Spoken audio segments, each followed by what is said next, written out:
archery. Power and precision, passion and perseverance, dedication and devotion, intensity and integrity. Archery, the ultimate sporting challenge.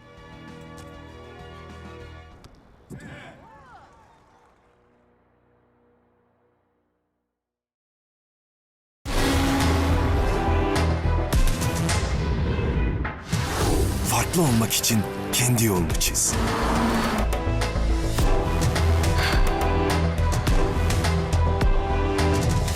Beklentileri aştığında ilham verirsin. Yeni Hyundai Elantra.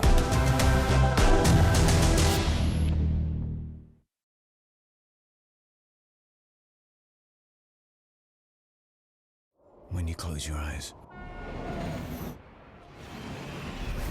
what do you see? Do you see determination, commitment, and self-sacrifice?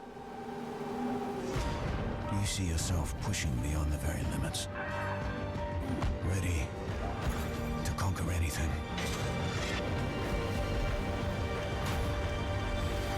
This is my playground. What's yours?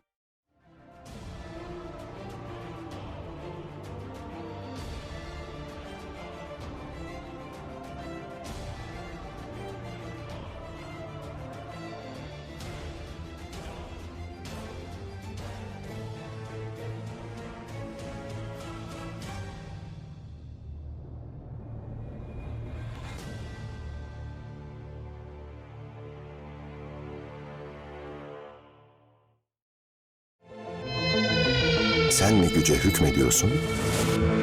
Yoksa güç cazibesiyle sana mı hükmediyor?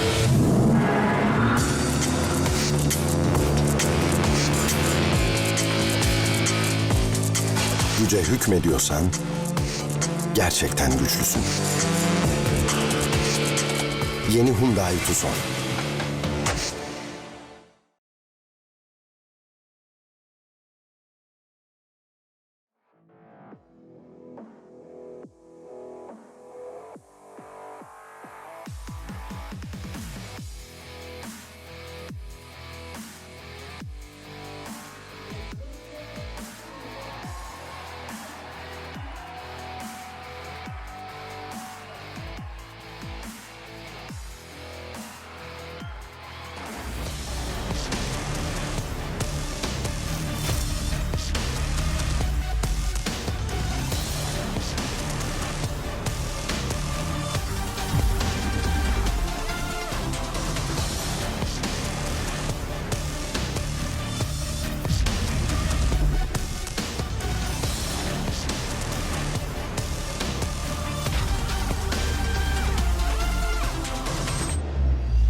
Summer has arrived on the Turkish coast, and so have more than 500 of the world's top archers. The heat is on along the rugged shores of the Mediterranean, where the wind can play tricks, pushing arrows off course.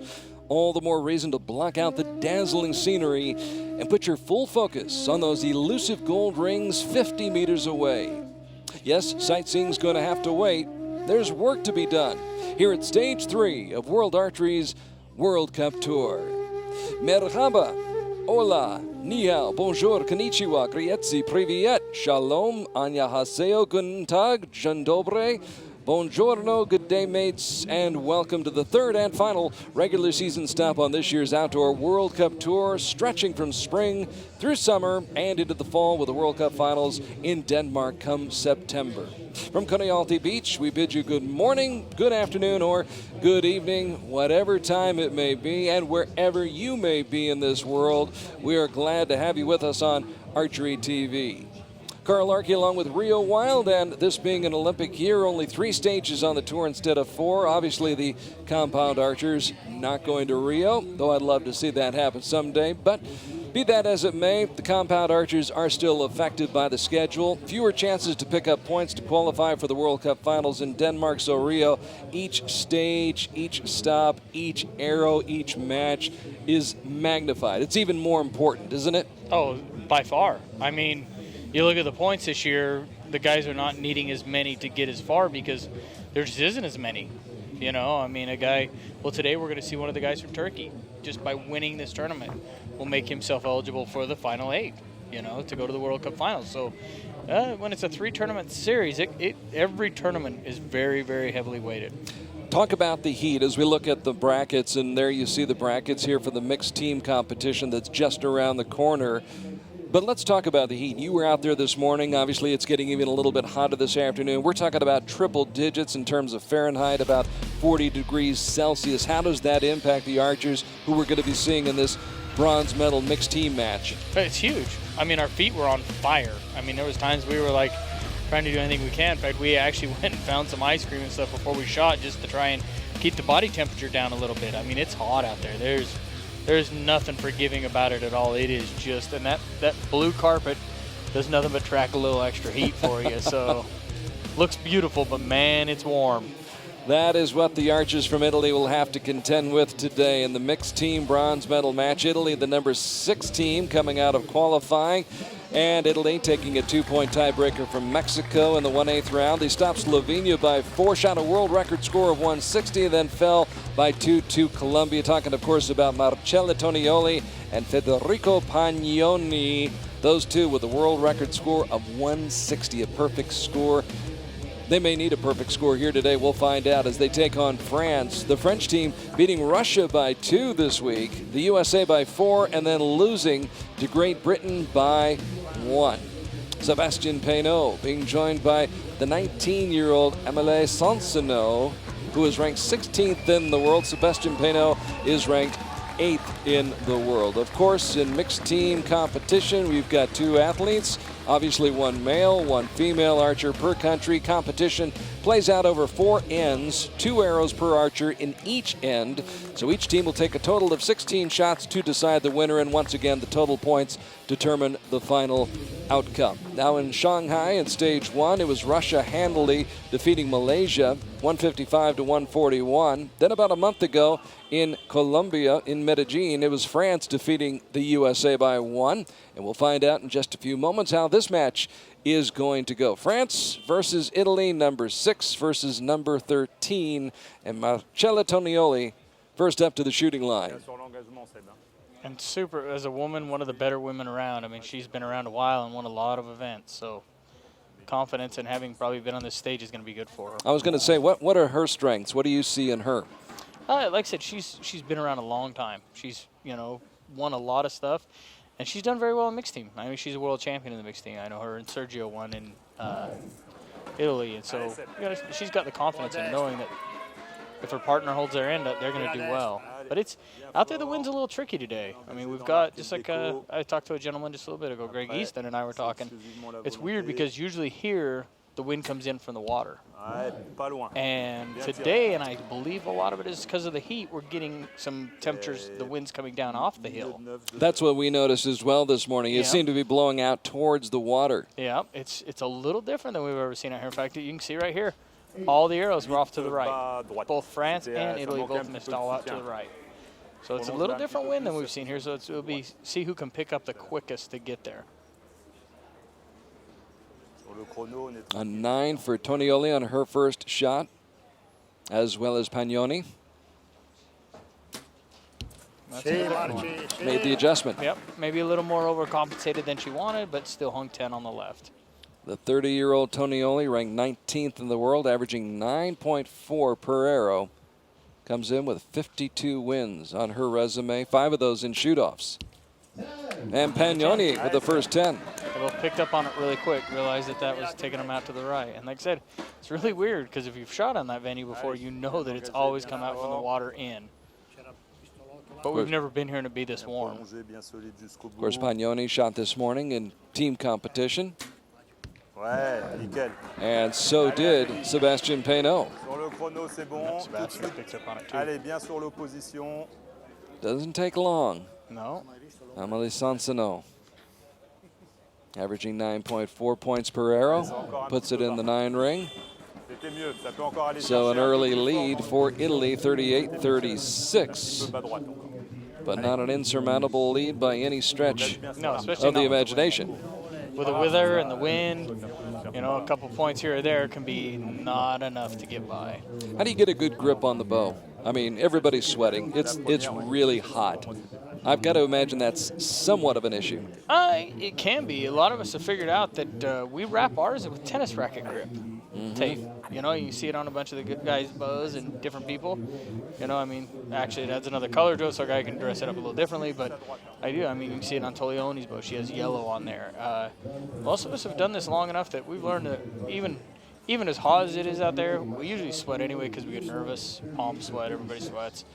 And so you've kind of come up with ways to help hold your bow without having to slip or slide around. And because, I mean, that can slip pretty easy. Yeah, you got to get a good grip. Yeah, that aluminum on there can be pretty slick with a little extra sweat.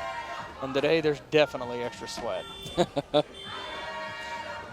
Supposed to be 100 degrees today here in Antalya, Turkey, 40 degrees Celsius, approximately. And I've heard that it's going to be hotter tomorrow for the recurve. Ah, lovely.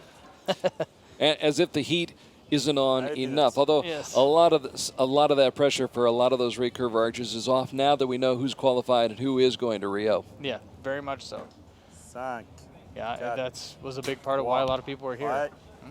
Sebastian Gonzaga, the 10. Over 500 archers coming. It's a record for Antalya, Turkey, and I would say about 75-80% of them were recurve archers. Yes. Last chance to try to get to Rio, and it was here in Antalya. Yeah, they all brought their A games and their big support.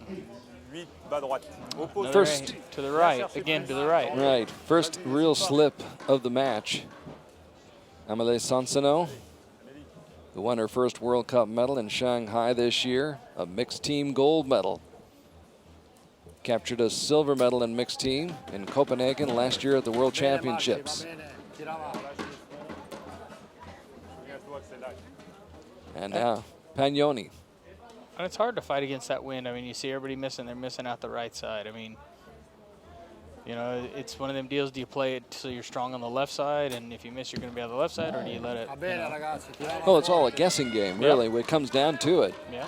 And that guessing game is influenced by the experience that you've acquired over 10, 15, 20 years, trying to gauge those wins and figure out how to make that adjustment. Oh, agreed. It's very, very much so. It's a guessing game of points. What, an 8 from Sebastian. Guessed wrong. That's not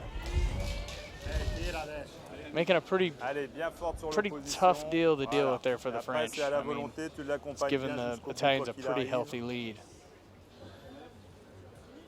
Sansonneau trying to respond, comes back, gets it just inside the line for a 9. But right now, France with a score of 35 in this end, total score of 71.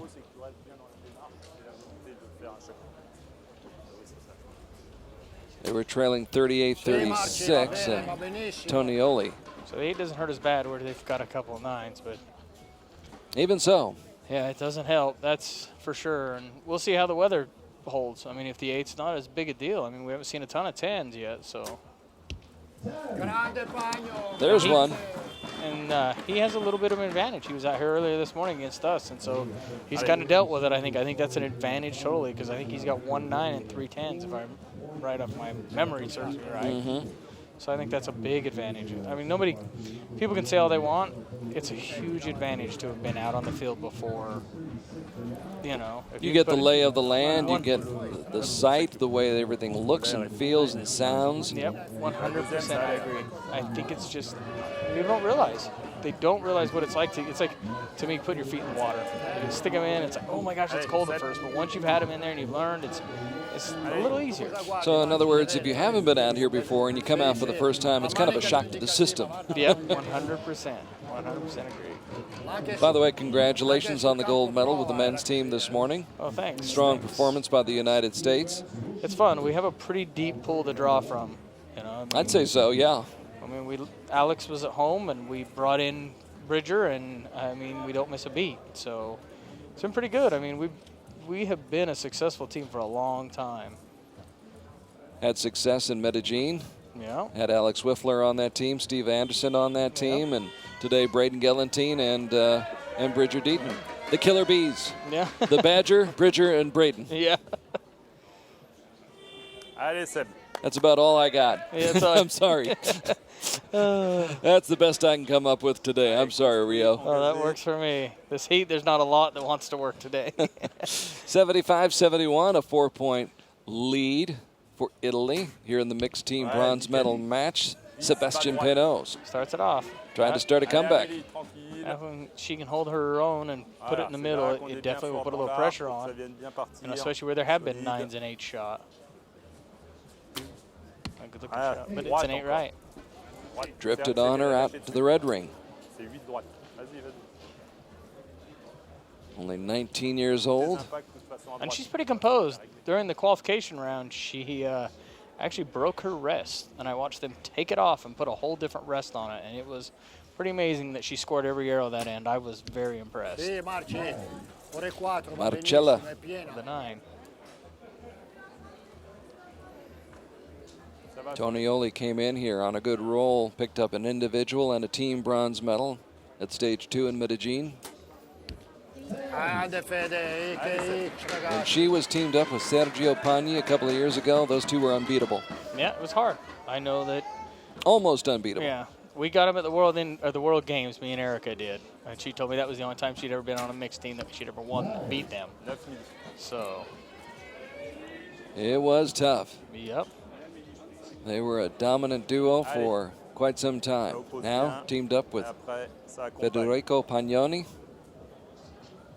and doing well again. Right there at 10. Sonsano finds the center.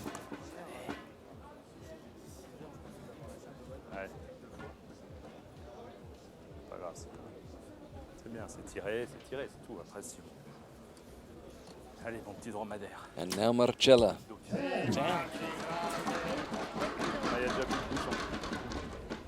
Won a mixed team silver medal at the 2013 World Cup Finals in Paris. So she's been on the big stage, as you said before, Rio. Yeah, I mean. No substitute for that experience. No, like I said, she's a world champion. Her and Sergio won it in Italy, so. You know, there's not a lot of people in the world that can say they're a world champion. It's a pretty select bunch. So Marcella, who has already qualified for the World Cup Finals in Denmark in September, as has Rio Wild. You already know that you're going. It's nice to be able to make those plane reservations ahead of time. Yeah, it's funny because we look at where there usually are the World Cup Finals, and me and my wife discuss who's going or if she wants to go to this place or that place. And it's funny because she said that she wanted to go to this one. Well, she didn't at first.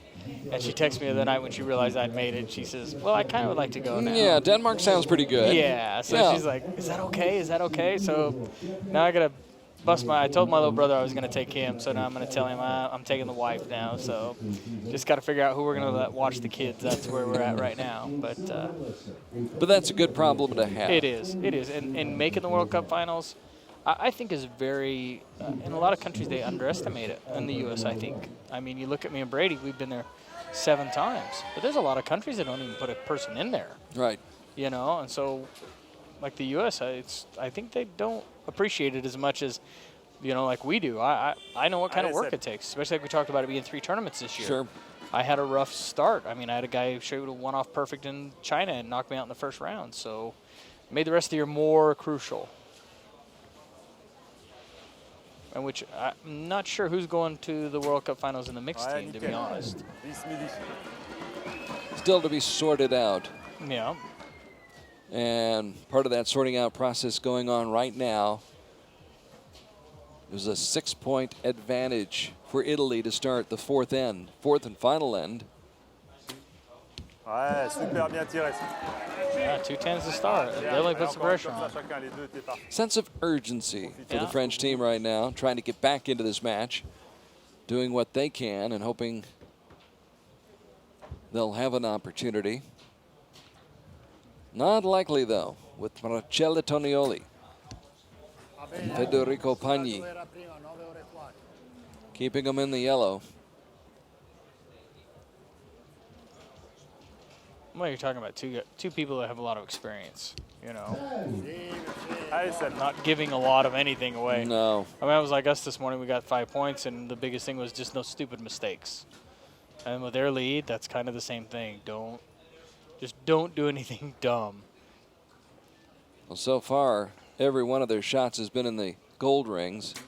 France has had 4 end up in the 8 ring. So they have not been as consistent as the Italian team. No, and I think the young gals had a couple of arrows that have been out there, and I think goes back to experience. You know, I mean, you see, she shot 2 10s now to finish the last 2. It's just, like I said, a lot of it is getting out there and getting the experience. I mean, Sebastian was out there earlier with the French team, and so it's. And you really can't hesitate in making some adjustments and changes. When you see something, you have to make an adjustment quickly, very yes, quickly, because the match can get away from you. In a heartbeat, especially in the compound division because points are so tight. I mean, we look at qualification. I mean, I was 11th and Braden was 5th or 6th, and we were 2 points apart. And you're talking huge tight. So. And there's your winner. Italy brings it home. After taking a 2-point lead in the first end, they expand that lead out to 4 midway through the match, built it up to 6 after 3 ends, and they wind up winning by a score of 153 to 147. So they were far from perfect, which they were earlier in the week. Yes, they were. They did something that I haven't seen ever done before. It was pretty impressive. World record. Yeah. And I don't think today with the weather we got, I don't think you're going to see a lot of perfect scores. But what they did was what we were talking about, Rio. They kept it in the yellow rings, the 9s and 10s. I don't see a single 8 on the sheet. Not one single 8. Avoid the big mistakes. Right. When it's really windy or there's a wind out there, the biggest thing is you just don't want to make the mistake. You know, I mean, earlier this year we were talking, I did an interview, and me and Mikey Schloesser faced each other for the gold medal in Arizona Cup. And I had shot an 8 the end before, and I just kept saying, don't do anything dumb, just keep shooting. And Mikey shot a 7, which gave me, you know, I came back and we tied and went into a shoot-off. But it's all about the mistakes. It's not, you know, in this kind of weather, can you keep them close? Right. You know, because you're not going to sit and pound the middle because it's just near to impossible to aim that well with a wind. So it's not about being spectacular. It's about being that consistent guy who's right around the center. Yep. Not jumping out in the 7s and the 8s. And yeah. That brings a lot of medals home. It does. Yeah. So the first match is in the books here this afternoon on Compound Saturday here in Antalya, Turkey. Welcome to our live shot-by-shot coverage here on Archery TV. Carl Archie along with Rio Wild. And we hope you're enjoying our coverage here as we get the fresh targets being placed. Yeah, and the measurements for the scoring system to be put in. And, of course, the local organizing committee, hats off to them for another great job of staging this event here. They do an awesome job. And with 500 archers, the logistics, yes, that's a lot to handle. Keep the buses running on time and keep everybody as happy as you can. Yeah, well, they do a great job here, that is for sure. So the bronze medal goes to Italy. Our congratulations to Federico Pagnoni, and Marcella Tonioli. And now we get set for the mixed team gold medal match. Interesting match. Number 2, Colombia. Not surprised to see Colombia here in the gold medal match.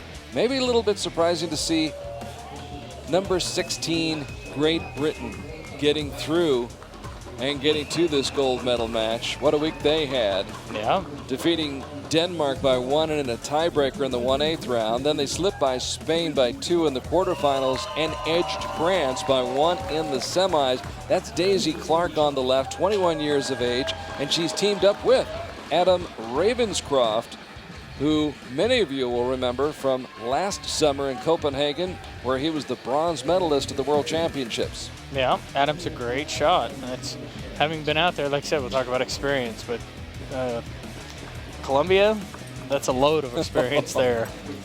A load of experience and a load of talent.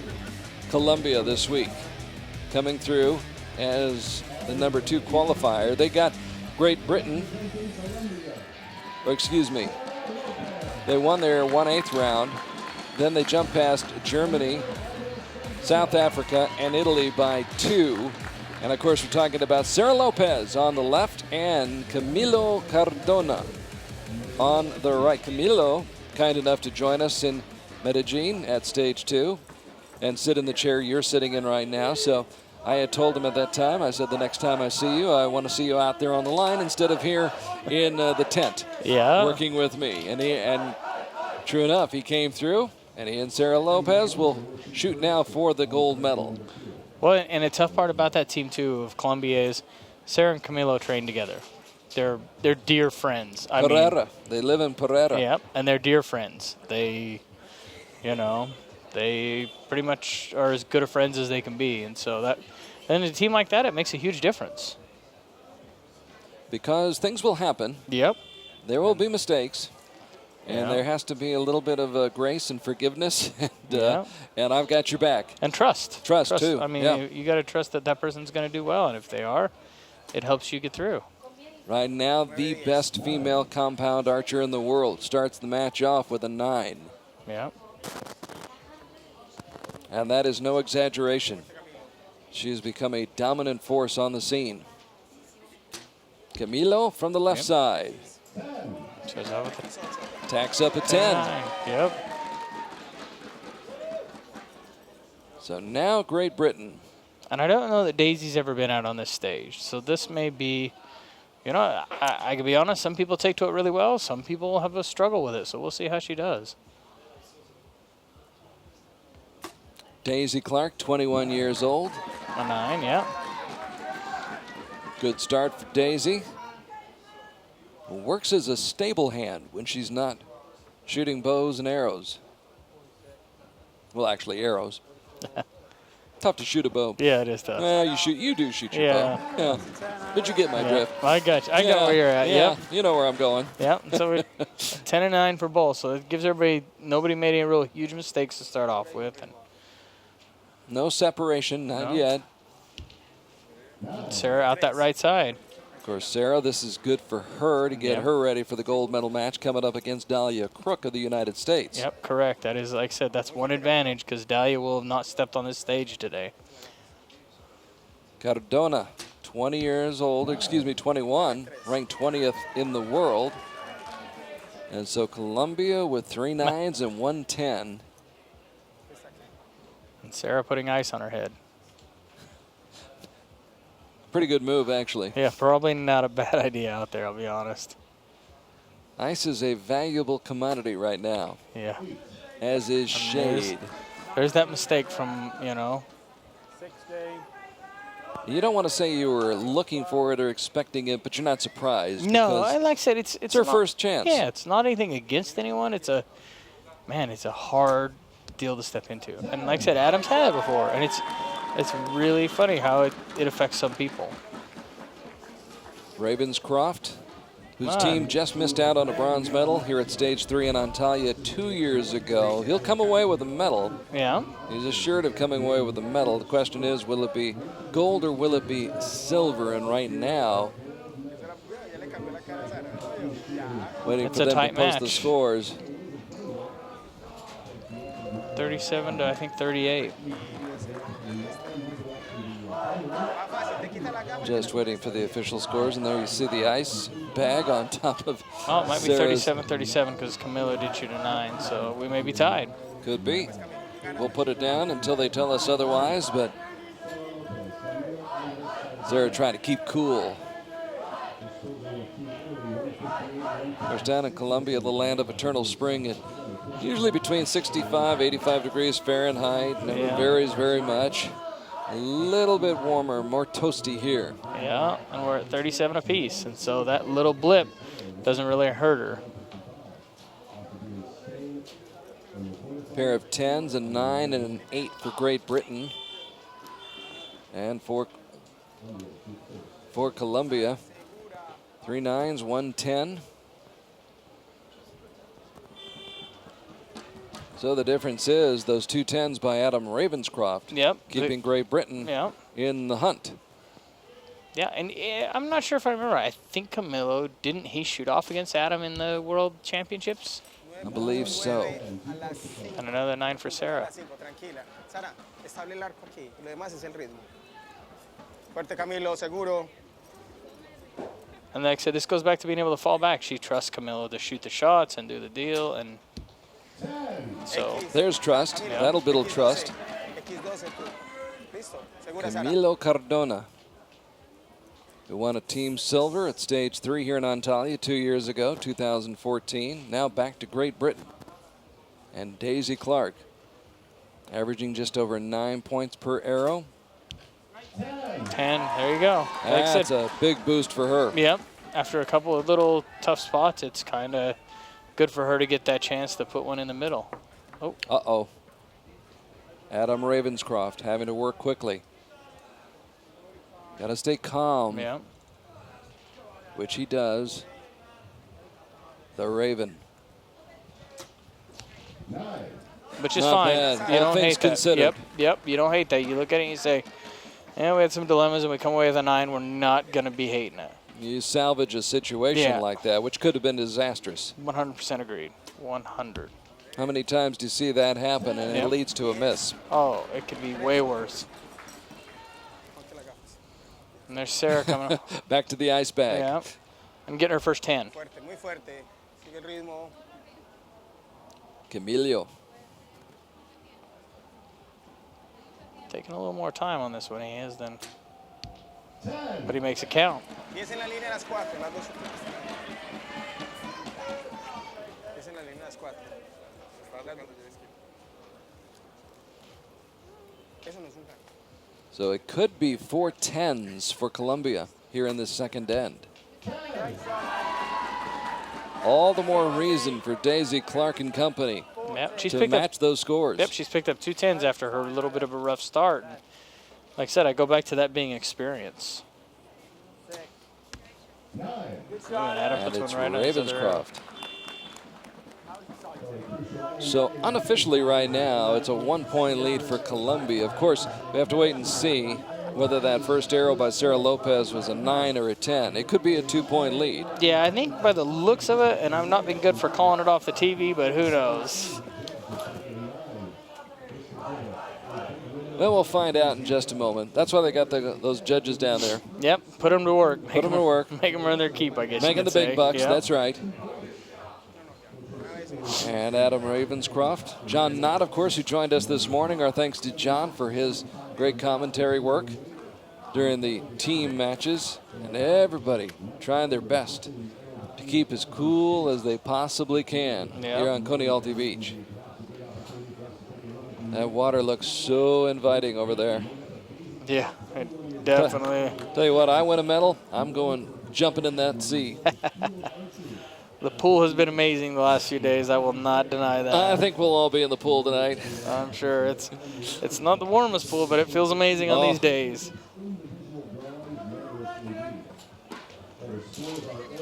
Always great, though, no matter what the temperature to be here on the Turkish coast, on the Turkish Riviera. With Hit the Roof Productions and the entire crew from World Archery. And they do an amazing job. I mean, by the way, that was a 9. It was Okay. officially ruled a 9, so it's a 1-point lead, 76-75 in favor of Colombia. So Great Britain will shoot first and shoot well. she has. Since them first 2 arrows, she's got nothing but put 10s down there. So we'll see if it puts the pressure on. If Adam can put this one in and let the Colombians look at it.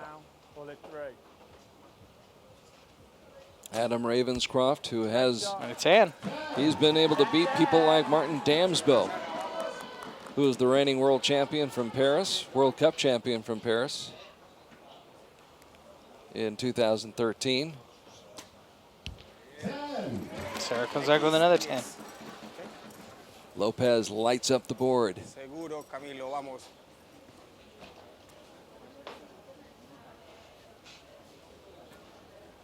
Camilo Cardona.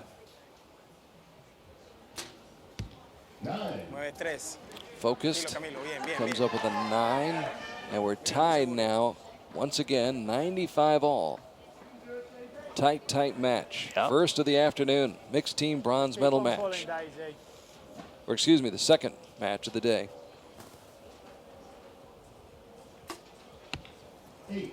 Now there was the slip that you were worried about. Yeah, and the question is, I mean, she was really starting to roll there. Did the tie and the score bring up the thoughts again that maybe it's, you know, so, but they were able to fight their way back into it. Maybe they can do that again. Needed that. Yep. Needed that to balance out the 8. Yep. Doesn't make it hurt as bad. Of course, let's see what Sarah and Camilo come up with.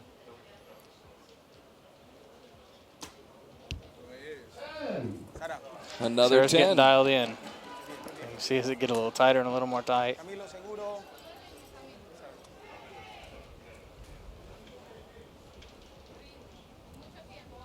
For a 2-point lead. Fuerte. Say a little bob. Instead, it'll be a 1-point Yeah. lead, which is what it was at the midway point. So not that much harm done, although if you think about it, a 9 and the match is tied. Yeah. 9 yeah. instead of an 8. Yep, it's going to be tight, and that 8 didn't seem to hurt as bad as you could have thought. You know, I mean, you're just down 1 going to the last end. 1 point's not much. 1 miss and 1 hit, and you're, you know, right there. Looking back on the season so far here on the 2016 Hyundai Outdoor World Cup Tour, Stage 1 in Shanghai was France fighting off Colombia by 5 in Medellin. Colombia, the home team, scored a 1-point win over Italy. Of course, a year ago here in Antalya, it was Denmark defeating South Africa for the mixed team gold medal. Right now, it's Colombia in a battle with the Heat and with Great Britain. Now, these are the days you'll remember 30 years from now. Remember that day on Conialty Beach? Yeah, when everyone was melting. It was hotter than, Yep, it was definitely a day to remember. A scorcher. Right now, the difference in this match came in that That 8. really, yeah, there. And really, she's had 2 or 3 of them. I'm not sure. And so I think she's had 2. So, I mean, if she'd shot some 9s, they would be in the lead. So it's just that little break and those 2 mistakes. She comes right back. She How makes quickly amends. The best thing for an archer is a bad memory. I need to remember that. Yeah. How quickly you forget your little mistake to go back into putting it right in the middle. Daisy Clark coming through. Adam Ravenscroft, the 34-year-old, ranked 26th in the world. He'll put up a 9. They need some help. Usually the Colombians aren't real good to give it. No, not usually willing to oblige. Oh, there's a 9. Another 9 right here. And we could be knotted up with 2 arrows left. Muy fuerte, Camilo. Camilo Cardona.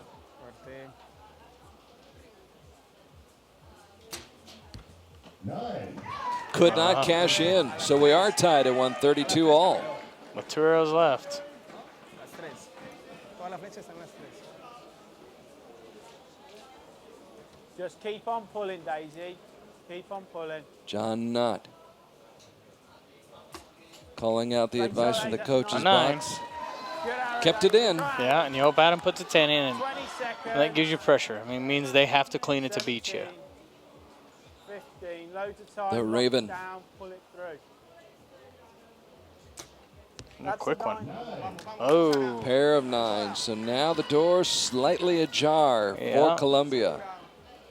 And usually when Sarah Lopez sees this, Great shoot. she goes for the kill. yeah. 10. See? Camilo. Sarah does what Sarah does. Yeah, and now Camilo just needs gold for the win. Muy fuerte. A 9 will win it. Al ritmo. Seguro. The gold medal on the line. Mixed team. And it belongs to Colombia. Colombia wins the mixed team gold medal. Sarah Lopez and her pal Camilo Cardona coming away with a very narrow 1-point win over a gritty team from Great Britain. 151-150, your final score here in the mixed team gold medal match. Yeah, Good one. It was a good one. It was a really tight one, back and forth, a lot of, and we lead back to the 2 little mistakes by the inexperienced one. I mean, you never know.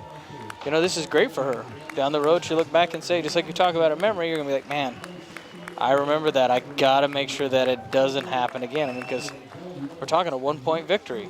One of them 8s becomes a 9, maybe even a 10. You're the winners.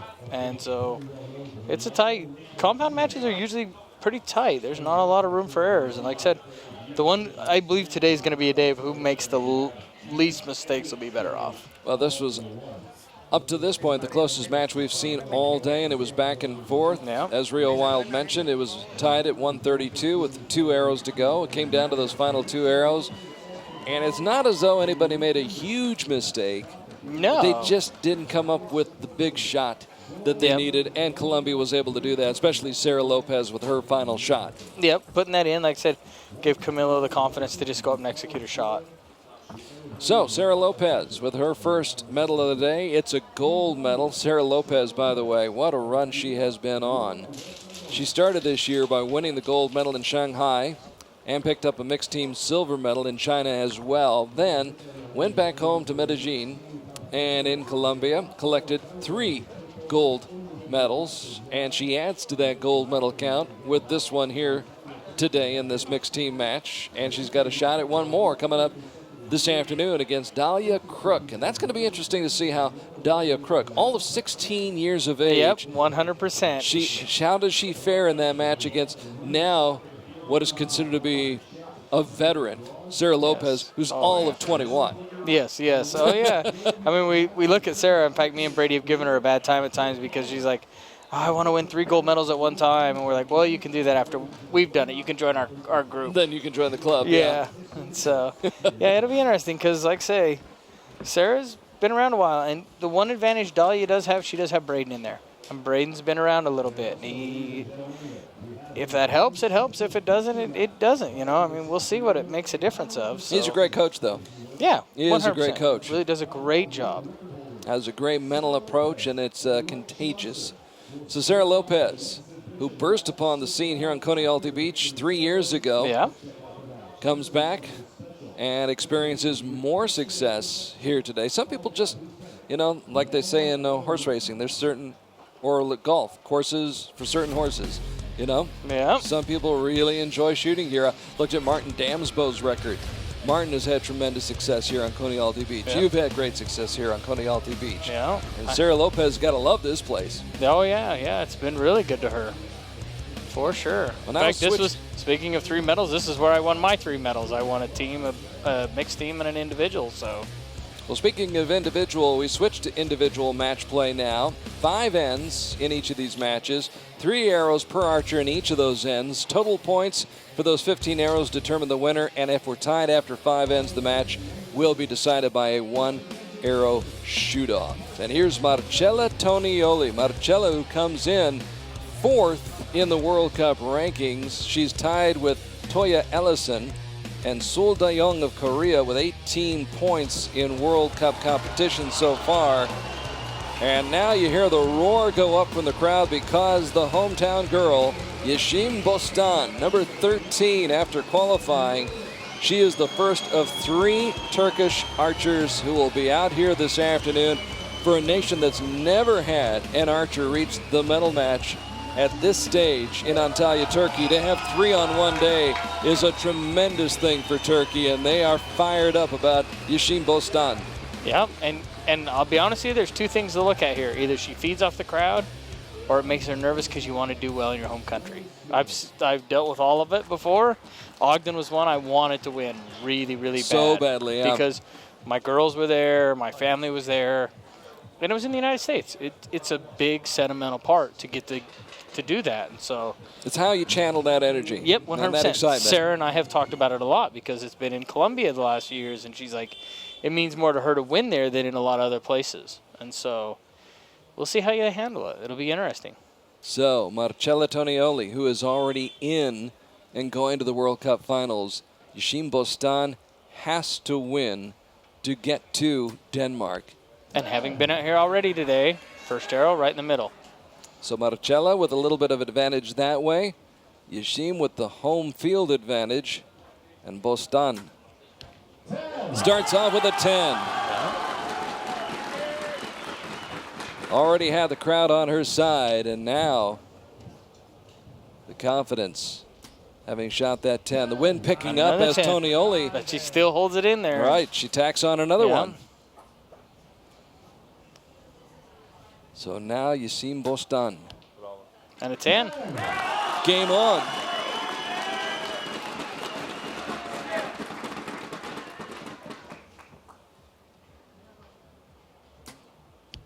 And another 10. 3 straight 10s.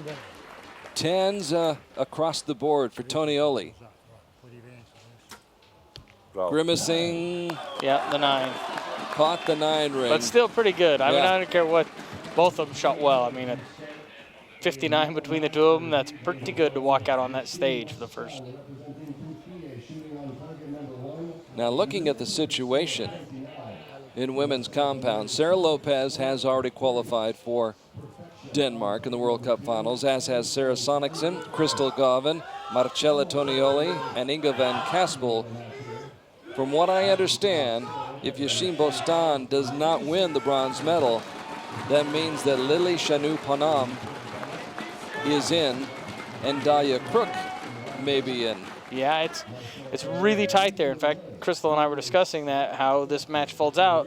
Plus, you know what I mean, now at this point you start wondering who you're going to face there. And who are you going to face in your first match at the World Cup finals? Because that makes a huge difference. I mean, we talk about experience. That's a big stage to walk in on, and yes, this helps, but I mean, first World Cup finals is always a big, big thing.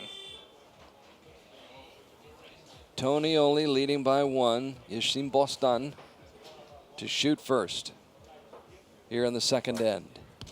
10. So much at stake for this young lady. Not as much at stake for Tonioli, but maybe that takes some of the pressure off of her, and it seems to have been borne out on the first 3 shots of the match. Yeah. Falters just a little bit, so now we're tied, 39 overall. 39 apiece. Bostan. And that weather out there, that's awesome. Number 10. Shooting well. Coming out of the gates. Not sure I'd want to be shooting against either one of these two right now out there in that weather. They are putting it down. Another 10. Yep. Probably most of the boys that are shooting this afternoon do not want to be in that match. 21 She's years getting a little old. nervous. Oh, but she puts it in the middle. Dead center. Yeah. And hearing it from her fans. Getting great moral support. Tonioli close. Yeah, just out. Like I said, that breeze down there can be just enough to throw it one way or another, and it's just so. And that could be the difference right now. There's a 2-point swing right there. Bostan was down by 1. Now she's up by 1 after the first 2 ends of this match. Yashim Bostan averaging 9.5 per arrow, 23 wins in her career, one of those coming in a tiebreaker. Picked up a team bronze medal at Shanghai to start this season. Was in the bronze medal match in Antalya 2 years ago. Came up short. She does not want to today. Her chances of getting to the World Cup finals in Denmark may rely upon that. Yeah, and not just the fact of it being that she wants to make the finals, but it's, I mean, that may push her a little more, and it may not be as, she don't have the drive, Tolioni may not have that drive or that hunger right now that. Not the same sense of urgency, yes. Although she wants to win. She would love to win the bronze, I'm sure. Knowing her, she's as competitive as anyone out there, but that extra little bit can be the difference between whether you get the victory or not. A huge difference. Now trailing by 1, Tonioli, who won an individual and a team bronze medal 9. at Medellin at the start of the World Cup campaign. In fact, she defeated Sarah Holst Sonicson in Medellin. Bostan matches her, keeps a 1-point lead.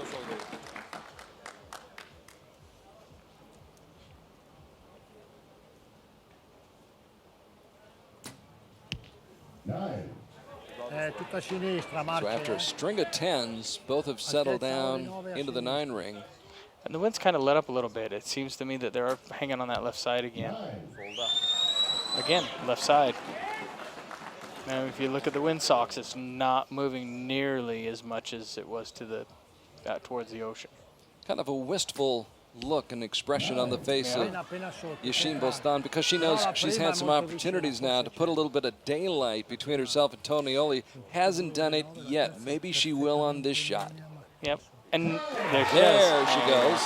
Now, nothing's more 2-point frustrating. lead. Yeah. Yep. Nothing's more frustrating to see your competitor sit there and give you the opportunity to, and you just not capitalize on it. You're like, come on, I should be doing It's this. there. Yeah. So that time she does take advantage of it, comes up with a very important 10 to build a 2-point lead now, 87-85. And now just 6 arrows away from determining who will take the bronze medal. As the chant goes up here in Antalya, Turkey.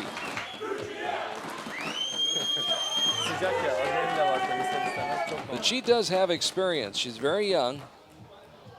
Not as much experience as Marcella Tonioli. Yeşim Bostan, 21 years old. Did win a team bronze medal this year in Shanghai at stage 1. But she does have a lot of experience. And the Turkish team has come a long, long way over the last, I'd say, 2 to 3 years. Highly competitive. Yeah. And a chance here to win a bronze medal. And then later on in the men's competition, a chance to win, well, they will win gold and silver. Yeah. Tonioli, what a competitor. Yep, she comes back. I mean, that's a sign of a champion, having been the little struggles of the, she strung together 4 9s, I believe, and then to put that one in, it's huge. There's the answer. Yeah. And she seemed to have that all day. When one gets in, she puts the other one right behind it. Marcella. Another 10. Awesome. I mean, this has been a good match, back and forth. You got your one coming up and the other one getting right there. And another 10. Ooh. Trying to hold her off. Easier said than done. Tonioli, Right there another again. 10. Wow. Well, that's a pretty good comeback. She did an awesome job of putting those down there, and after the 9s that she'd stretched together. Yeşim. And she matches her. Raising the level of her Matches game. her. Yeah. Tonioli raised the bar. Yeah. And Yeşim Bostan was able to raise the level of her game. Each of them shooting 10s across the board, 3 straight 10s. And the lead remains at 2 with just one more end to go. It is 117, 115, and a bit of a nail biter here. Yeah, and I like that 4th end is always to be considered my moving end. Because if you don't move there, you don't have a lot of room on that 5th end. Yeah, you kind of painted yourself into a corner. Exactly. If you can get that move in about the 3rd or the 4th end, then you can get there. But if you don't really do a lot there, and Toliani did. She shot a 30. She put the pressure on. She did everything she could. Yep. And just to have it match can be a frustrating thing. I mean, thing is, though, there's still 3 arrows to go. Yeah, and Tonioli 100%. knows this, and you've been in that situation. Oh, yeah, 100%. There's that. But the hard part is, as good as these two are shooting right now, them 2 points feel like a mile. I mean, we had the Gator Cup a week ago, and me and Steve Anderson shot off for the gold medal match. It was 149 to 148. Huh. And he's like, I put my last 6 in, hoping you would falter a little bit. And it's when guys are shooting good, that 1 point, or gals, that 1 point is huge. Right now, it's a 2-point deficit facing Marcella Tonioli. And she comes back and puts the pressure on again. Sì, credici fino in fondo. Put it in the sweet spot. Yeşim Bostan trying to do the same. Held it for a long time, but it pays dividends. They've got it marked as a 9. Looked like a 10 from our vantage. Now they change it. Okay. Yep. 2-point lead, 2 arrows to go. Just outside the 10 ring. And now you look at it and you say, I can shoot 2 9s and win. Gives you a little bit relaxed. Oh, but the complexion changes. Yes, it does. 2 9s. Forget about those 2 9s Yep, now. you just erased everything you had. You better shoot a 10 because And you know Tolioni just Tonioli's did. going to. Yep. She's going to. She put the pressure on. 9 to tie. Yep. Gli pesa un quintale. She does not want to go to a shoot-off. No, I nobody guarantee does. you. Yep, that closest. But we are going to a Yep, shoot-off. here we'll have it. Wow, what a match. Yep. 144 all. And she knows it. You can see it in her face. She's like, one arrow. Yep, shaking her head. She knew she had it in her hand, and it just slipped through, and she's like, well, now I got a little more work to do. It's the only shot that had gone outside the yellow rings. Now, to the credit of Marcella Tonioli, she was in the yellow rings all throughout this match. Yeah. But now, because of that 8 by Yashin Bostan on her second to last shot, now we go to the shoot-off, and it's closest to the center. 1 arrow to determine the outcome, who gets the bronze medal. And for Yashin Bostan, maybe a trip to Denmark for the World Cup Finals. Yep, that's another part that's in there. There's a lot fluid at this match here. There's a lot riding on this 1 arrow. 100%. And Tolioni's been rolling really good. I mean, you think about it, she shot 1-9 in her last 6 arrows. After she had that string of about 4 9s, she's come back with a vengeance and only missed the 1. Well, on her last 6 shots, 5 of them were in the center. Yep. So she didn't give up. Yep, you can weigh that and say, is that more confidence going into this? Is it not? Is it, you know? She's just gritty. She's just tough. She'll fight. She is such a strong-minded individual and archer. You have to have, well, I have so much respect for anybody who stands out on that line and does this. 100%. There's not one of them that I look at and say, you know, to get to any one of these points, you put a lot of work in. You're very mentally strong. You're just, there's things that have gone on that there's a lot of people in their lives will never see or achieve. What's she thinking right now? Most part, I would say go up and execute a good shot. You know, I've had people tell me that their thoughts are, I have to put it on the cross. I have to put it on the cross. But usually the people who are more successful at this, it's execute a good shot. Just make a good shot. Yep, just go up and put it there and execute. And if it's good, if it lands, there it is. If it isn't, you did the best you could. And the gods will decide. Yeah, something will make the difference. Tonioli going Wind's first a in the little heavy shoot-off. on her. Oh, she wades through the wind. Eyes it, tries it. liking Oh, it. my goodness. Yeah, the coach knows. Did not see that one coming. Yeah, now she has her 9 to win, so. Yashin Bostan for the medal. And a 9. trip to Denmark. Yashin Bostan wins the medal here in the women's compound bronze medal match, and she does it in style in a shoot-off. 1 arrow to determine the outcome, and it's Yashin Bostan.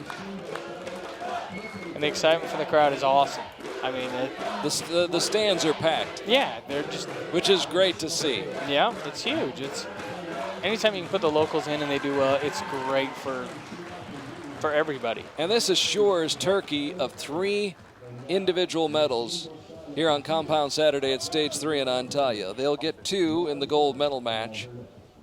And now with Yashin Bostan winning the bronze medal, Turkey will go away with 3 medals on the day. Marcella Tonioli, what an effort by her. After winning the mixed team bronze medal, she came right back, didn't have a lot of turnaround time, but came right back and put up a heck of a fight, got it to a shoot-off, and just faltered a little bit on that last shot. Yeah. Maybe was thinking a little bit too much. And it was a little windy. You notice she held a little longer than she Yeah. had. And with 20 seconds, or, you know, the time, it's not a lot. You know, that is one of the things with the head-to-heads. 20 seconds, the winds can help decide a match in a hurry. So, you know, I mean, I know she held a little longer, so you don't know what that entailed or if she was moving around a lot or what that was. But in the end, she ended up with the 8, and the other one ended with a 9.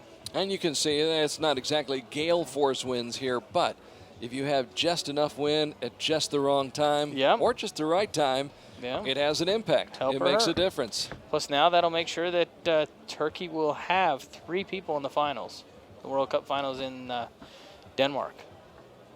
So it's really a great day for the Turkish team as they come through. And Yashin Bostan, the first of 3 archers. This is a country that had never had a single archer get to a medal match here on Coney Beach in what, 11 years? And maybe even more.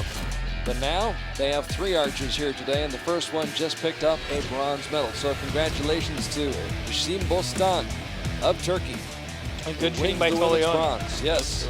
Great. I mean, and we thank them both for putting on a great show for us, and hopefully we'll have just as good a show right now as the number 24 qualifier, Dahlia Crook of the United States, who worked her way through eliminations, winning a shoot-off with Crystal Galvin in the 1/16 round, then beating Andrea Marcos in the 1/8 round, Lourdes de Matos by 1 in the quarterfinals, before being beaten by Yashin Bostan by only 1 in the semis.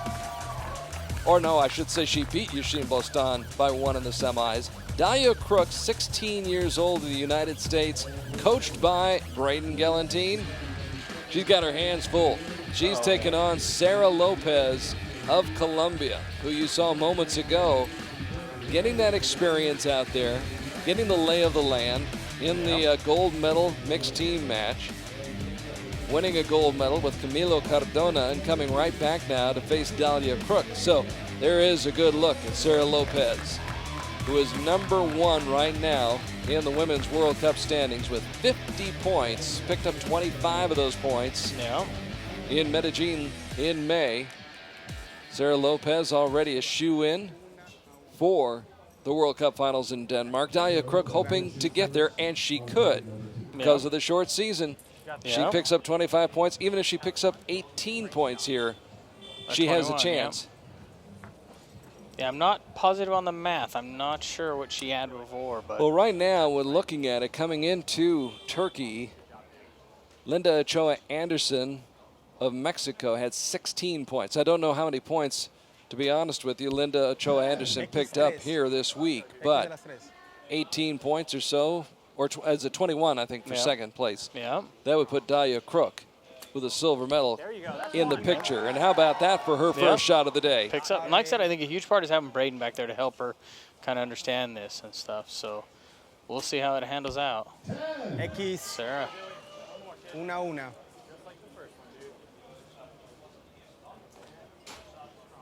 Good and look. Dahlia all week coming up to this has worked really hard. Her dad was telling me about how many days she spent out in their barn practicing and shooting a lot just to get ready for this. So she's put a lot of effort in.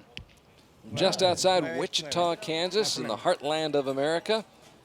And she's got a chance to tie Sarah Lopez if she can come up with a 10 right here.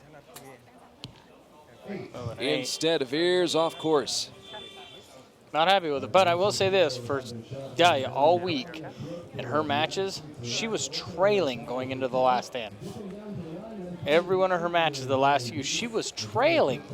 So this is her strategy. Yeah, I guess that's it. Not good for her mom's heart or her dad's, but if it works, it works, I guess you could call it.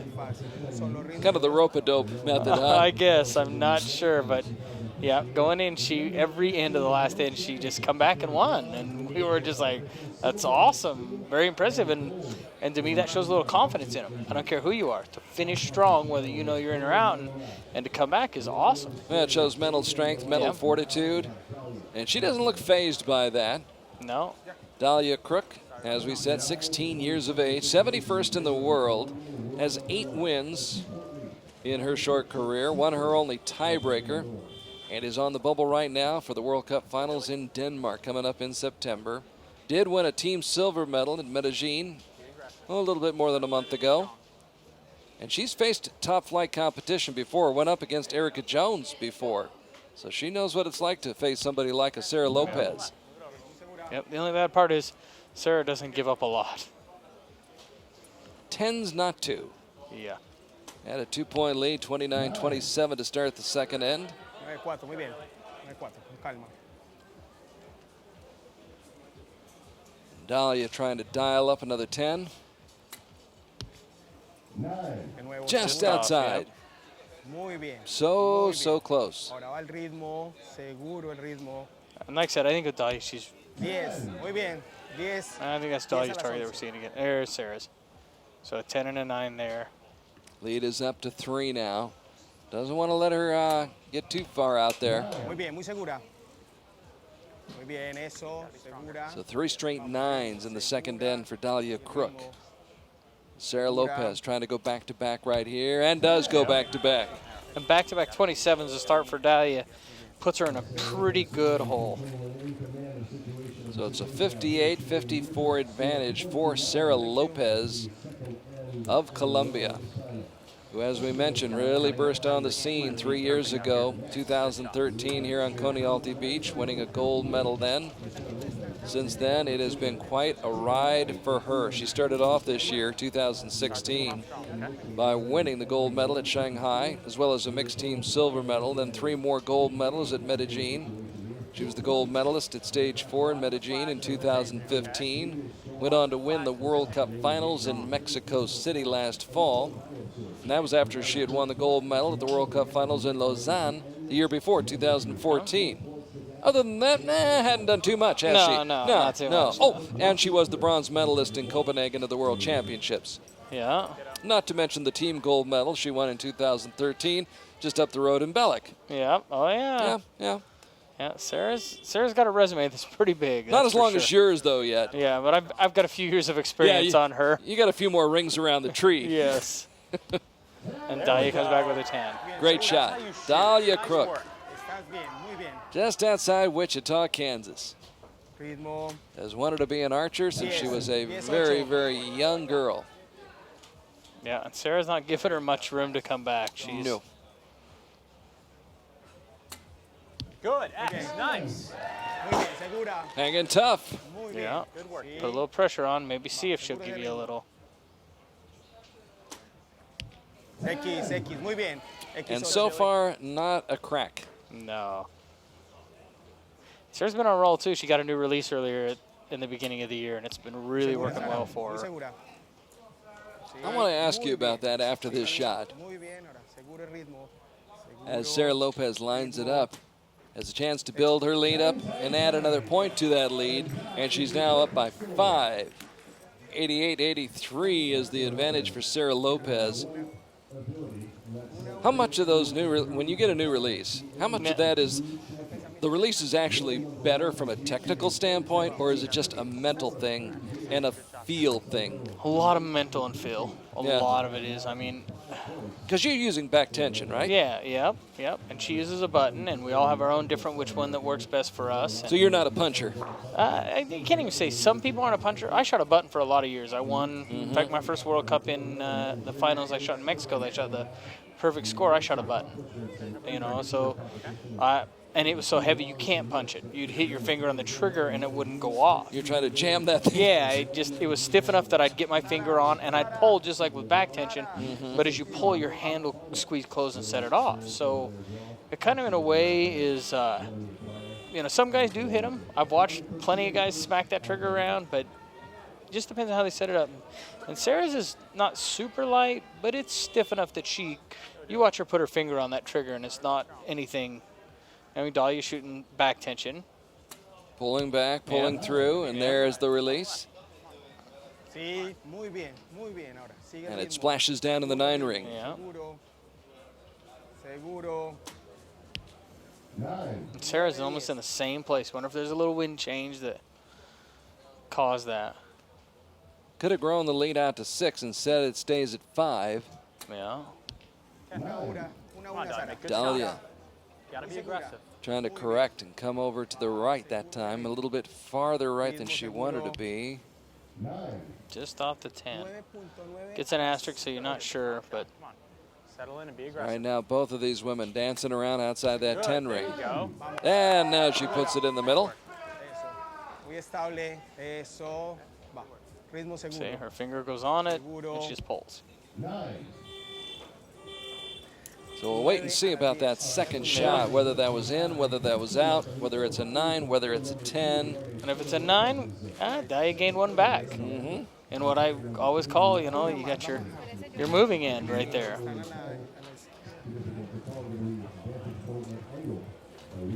like a 15-round heavyweight bout right here. You got to get that ice bag on. Yeah, get it on and cool you down. Get your corner man, get your cut man. Yeah. And Braden's really been telling Dahlia that she needs to shoot strong shots. In fact, earlier in the week he was giving her a bad time, telling her at the practice field she needs to shoot a strong shot, and if she doesn't, he's going to hit her. Giving her a bad time. And so she didn't make a strong shot, and she's like, "Don't!" And she knew instantly. She's like, "Don't hit me!" And he hit her with the arrow. And actually, what's funny is since then she'd won every match. So they've been laughing about that all week. So he went to the whip, huh? Yeah. Yeah. In a good way. In a good way. Yeah. In a good way. A lot of play. We have a lot of fun as a team. We've got a good bunch. Well, with as much travel as everybody in the sport does, and moving around the world. I have to laugh now when I hear back in the States teams complaining about the travel. Oh, yeah. Especially professional teams. Try going halfway around the world. Yeah. Oh, yeah. And that's what you do. Every one of these archers, at some point in time, you're going halfway around the world to compete. Yeah. Well, we're going to go, and Sarah doesn't give her much. We're going right from here. I'll be home 2 days and go to SoCal for a tournament down there for a U.S. event. And that's an easy trip. Yeah. I think it looks like a 10 to me. Coming down the stretch here in the fifth end. 10 for Sarah. Dahlia Crook. Trailing by 5 with, well, it could be 4 with 1 arrow left. Good finish. Good, strong finish. Yep, just like all week, she's finished strong. So Sarah Lopez going for her second gold medal of the day. And a 9 to win. And she got it. Yep. Needed just 6. And she got the 9. She wins 144 to 140. A 4-point victory over Dahlia Crook of the United States. And Sarah Lopez stays on that roll that she is on. Whatever she's using, whatever release she's using, whatever arrows, whatever bows, it is all working for this gal right now. There it is, the victory salute for Sarah Lopez. 3 gold medals last May in Medellin, and now here in June comes to Antalya, Turkey, the site where it all really began for her, and she takes 2 more gold medals home. Yep, it's awesome. I mean, that gives her a sweep of the year. And I don't know how many people have really done that for the full year. I know that I have. The last time we did 3, I won all 3. So I give her a bad, Sarah and I are good friends, and I give her a bad time a lot about, she keeps going, I'm going to do this. And I'm like, well, you can do it and join our club. Okay, now here's the question, and you're right. Sarah did win in Shanghai. She beat Sarah Holst Sonicson by 2. Then she defeated Crystal Galvin of the United States in Medellin. And then in a great match, by the way. What a awesome. One of the best matches I've seen ever. Yeah. And certainly one of the best I've seen this year. And then she wins here against Dahlia Crook in Turkey. Now, do you want to shoot against her? No, not really. She does have a joke that she always wants to shoot against me, and we go to the practice range, and somehow we never end up by each other to shoot. So, yeah. Toya Ellison now was discussing that last year. Me and her went to the practice range last year, and we stood and shot 150 matches against each other. And Sarah goes, that's my dream. I want to do that with him. And Toya's like, well, I did it, just giving her a bad time. But, yeah, I think the world of Sarah. She's a great person. I mean, at Arizona Cup, she was blowing bubbles with my little girl. So she's a good person and a great representative for archery. And we will see her in Denmark come September, and we may see Dahlia Crook. What a great performance by her coming out here today on Konialti Beach, and I thought really showing very well. Yeah, she did great. I mean, a little slow start. I mean, if we look back at it, she started off a little slow, but once she got going, I mean, she finished with a 30, and we talk about experience. The longer it went, the more her experience settled down, and she got into it and executed good shots. So now we get set for the men's medal matches. The bronze medal match coming up, followed by the gold medal match. And in the men's bronze medal match, it will be number 3 against number 24. Interesting matchup right here. Once again, we will see Mike Schloesser, and he'll be taking on Dom Budin of Croatia. The Croatian archer, number 24 after qualifying, but he got wins over Dominique Genet by 2. Mario Cardoso by 3, Demir Elma Achla by 2, And then he lost to the Turkish archer, Evren Çağaran. And so Dom Budin is in the bronze medal match. 18 years old, ranked 32nd in the world, averaging just over 9.6 points per arrow. Which will change after this event. Yes. Yeah, those percentages, those averages are going to go down. Yeah. And now, well, and his world ranking will go up. And you see Mike Schloesser, and he's wearing the vest. The Dutch archers are wearing that vest, and there's actually a cooling material that's in that vest trying to keep the body temperature down. So while it may look hot, it's actually intended, and I think it does work to a good large extent, to bring the body temperature down. So there's a great look at Mike Schloesser, number 3 qualifier. He had 2 byes this week, then finally got going against Alexander Dombayev, defeated him by 4. Knocked off Adam Ravenscroft by 2, as you get a good look at Ron Vanderhoff, his coach. Some guy named Rio Wild also shot against Mike Schloesser this week. And then Schloesser lost a shoot-off to the other Turkish archer, Samet Can Yakula. And he winds up in the bronze medal match. So Mike Schloesser, 22 years old, number 1 in the world, right now in the World Cup rankings, averaging 9.8 per arrow, and he's taking on Dom Budin from Croatia. And both these guys are in the World Cup finals. But a great start for Mikey. Mikey's had some struggles in finals matches the last bit, and so. And he talks about it. He doesn't shy away from the subject. No. It's something he knows he's got to face head on and get over. Yeah. Shooting with that cooling vest on. Yeah, he's had the struggles, and so we'll see if it holds out or if he gets over it or not. Tied at 19 after the first 2 shots. Along with Rio Wild, I'm Carl Archie, and we hope you're enjoying our live shot-by-shot coverage. Mike Schloesser doing what Mike Schloesser does time and time again, putting it in the 10 ring and putting the pressure on Dom Budin of Croatia, who falters slightly and trails by 1. Yeah, and he's had a good season this year. I mean, he didn't make it to Colombia, but did well in China and has done well here. And so, like I said, it puts him in the World Cup finals for the first time ever. And that's no matter what anybody says, that's a pretty big achievement. Well, there's only 7. Yeah, who 7 qualify. in the world. 7 in the world who will qualify because the host nation gets the 8th archer. Yeah, or so even in some instances, they'll qualify another one. Yeah. Yeah. So at most you can have 2. Yeah. So they, like in the women's, there's going to be 2 there because they qualified one and they get the other position. So that puts it down to really, truly 6. Other than what it's a tough challenge. Anybody can say all they want, but it's to make that. You've had a pretty good season. Mike Schlosser's going to Denmark. So is Demir Elmaachla from Turkey. Rio Wild, my partner in crime here today, he's headed for Denmark. Seppi Siljers, Sergio Pagni, and Dom Budin.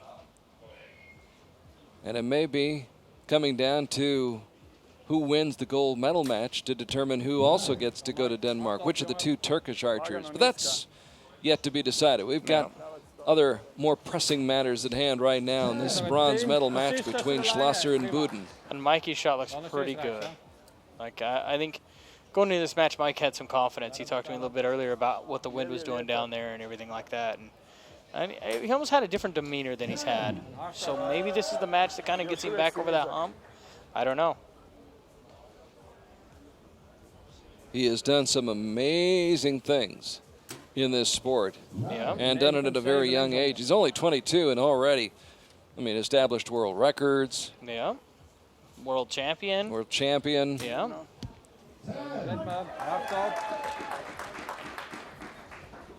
He's done. There isn't much that Mikey hasn't done yet.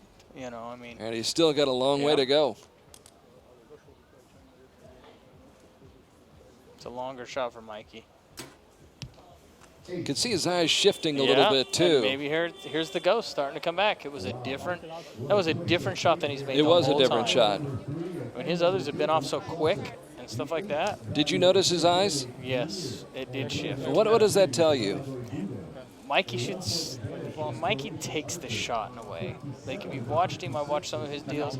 He'll grab at that trigger. And I watched him come from a long ways out. I watched him tap it. I watched him put his finger on it. It's not truly consistent. I watched him at a time where he taps on it to make it go off. I just think that like at times if he gets it rolling, man, it's amazing. But Mikey practices a lot. I think that helps him get through a lot of it. But when I think the nerves are on the table and stuff like that, it gets hard to do that, to duplicate that. Start searching for answers. Yeah, and your body's like, is it going to be this one that's going to go in the middle, or is it going to be, you know? And sometimes you just got to go with what you know. Yeah. And with what, you know, has worked for you in the past and stay true and stay with that. And I think the biggest part with this stage is you got to learn to trust. Trust your equipment. It's a good point. Trust what you've practiced. Trust what you've done. Because we all get nervous. There's not one of us that steps out on that field that we're not nervous. Oh, sure. The heart rates are going. They're all, I don't know if they're off the charts, but they're elevated. Yeah, because we all want this. We're hungry. We don't want to lose. We don't, you know. Well, I've always heard that, you know, great athletes are motivated more by fear of failure than the desire for success, actually. I would not disagree with that at all. I mean, I believe wholeheartely that that's a fear of failure. And you've got to manage that. And he's managing it really well right now with that shot. I mean, he's down 2. So Ron van der Hoff has done everything he can to work with him. Yeah, and Ron's done a great job with the Netherlands, man. Oh, yeah. Terrific coach. Yeah, what a group they have there. I mean, the Netherlands program has been really good. I mean, Wheatsy left there and went to Italy, and they've done very well. So Mikey back at it. And you look on the recurve side with the Netherlands, too. Getting better, getting stronger. Chef Vandenberg winning in Shanghai at stage 1 this year.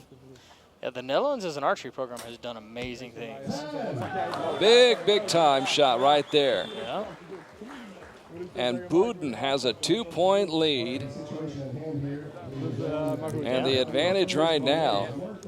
And you just, all of a sudden, you turn around, you look, and you see, and very quietly he's gone about his business. And there you see, 28, 29, 30. He's got 87 points to 85 for Mike Schloesser after the first 3 ends. So Mike's having to come out of a position where he's trying to come back now. Yeah, and he just doesn't look as comfortable as he did to start.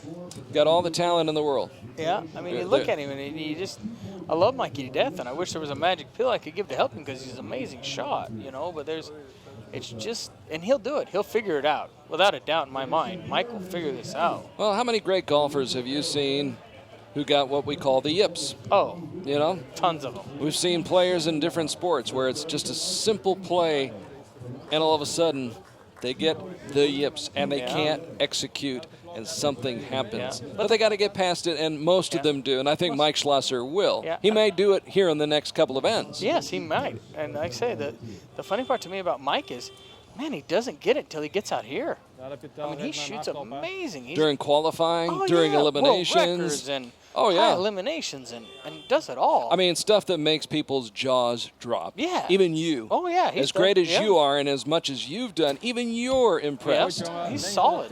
Comes back with another 10. I mean, we were discussing today, me and him, and he was giving me a bad time because he beat me. It's the first time out of the past 6 matches he's beat me. And so it's just interesting to see that, you know, that he struggles at this point so much. Meanwhile, Dom Bouden is not struggling at all. He's shooting a great match. And he started off a little weak and has gone nothing but strong since then. And looks every bit the World Cup Finals qualifier that he is. Yeah. And again, what a shot. 10, Just quietly going about his business. Yeah. Just doing it almost methodically. Yeah. So Mike Schloesser in a bind, and it's getting worse. Yeah, 10 here to give Bouden a 3-point lead with 3 hours left. And the man from Zagreb, Croatia, comes through with 10s across the board. And he is getting closer and closer to the bronze medal here in the men's compound competition. Saturday afternoon here on the Turkish Riviera, Antalya, Turkey, Stage 3 on the 2016 Hyundai Archery World Cup Tour. And there you see the score, 117-114 in favor of Dom Buden.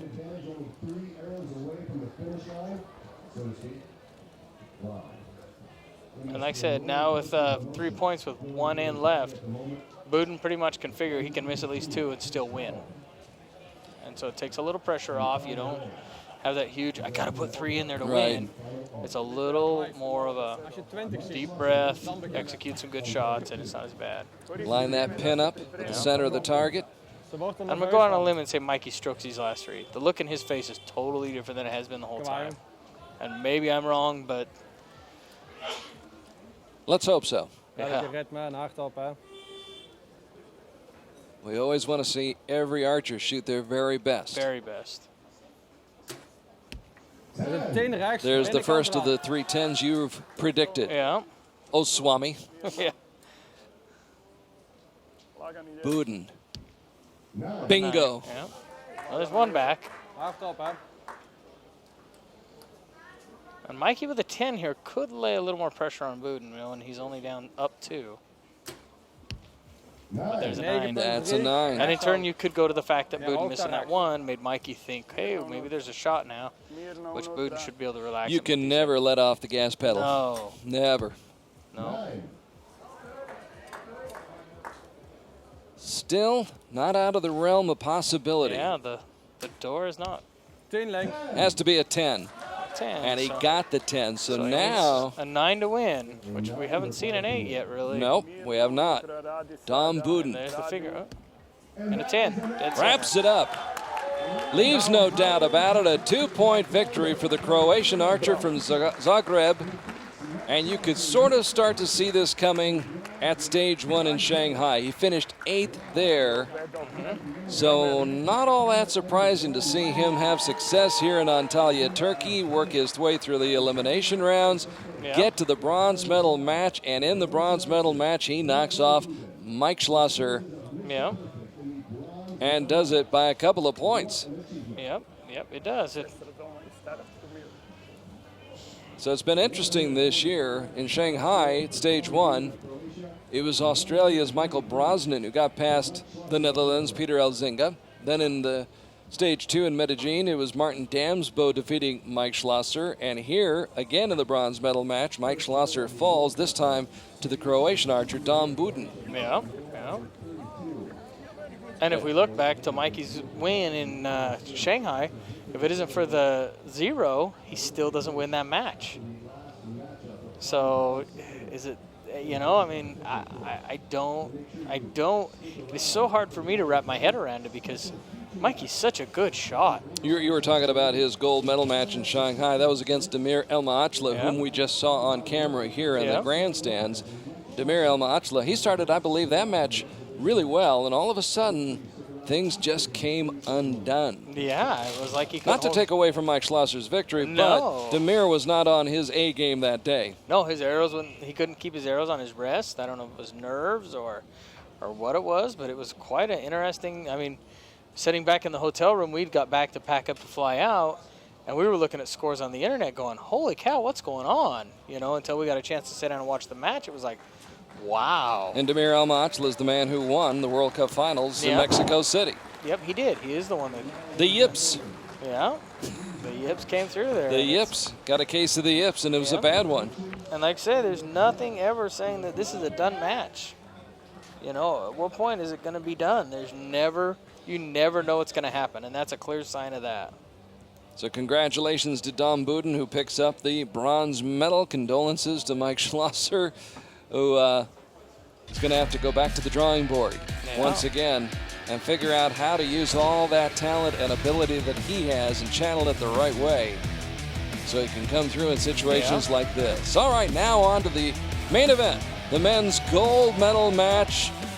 And the Turkish crowd waiting for this. It's a Turkish delight. 2 Turkish archers going head-to-head for the gold medal. Damir Elmaachla wishes he could be out there, but if not, he's going to be cheering both of them on. Yeah, there's a lot extra on this line. The winner will make the finals. Yes.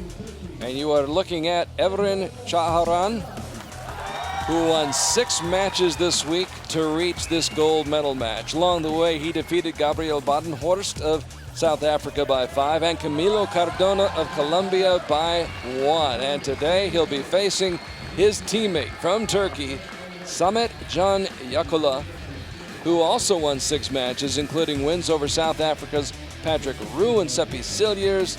And then he survived a shoot-off with Mike Schloesser. So a good look at Samet Can Yakula. 54th in the world, averaging 9.7 points per arrow. Can Yakula facing Chaharan, and all of Turkey on the edge of their seats here in the grandstands on Konyaaltı Beach. And the chant goes up. I'm just not sure exactly who they're cheering for. Who's their favorite? Yeah, I was going to say that when they go. Who do they want to win? I think both. Yeah. Wouldn't it be great if this one went to a shoot-off? Oh, yeah. We've had one today. Yep. Only one. And that involved the Turkish archer Yeşim Bostan, who picked up the bronze medal in the women's competition.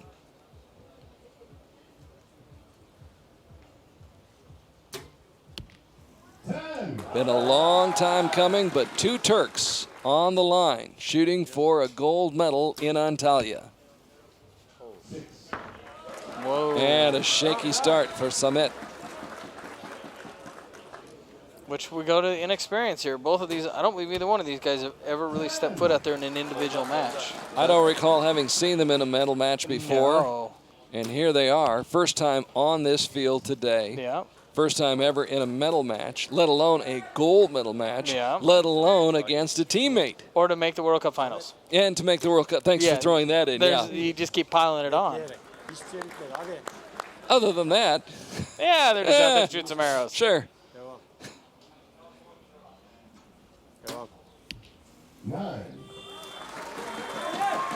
So a better start for Evren Chaharan, who's 23 years old.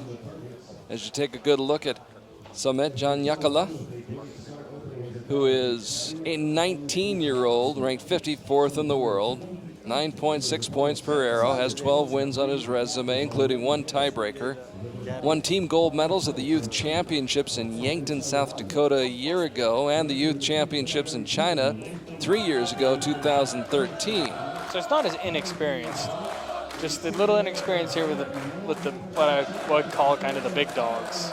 You know, I mean, the big dogs on the big stage. Yes. Biggest stage. Yep. Cameras, lights, action.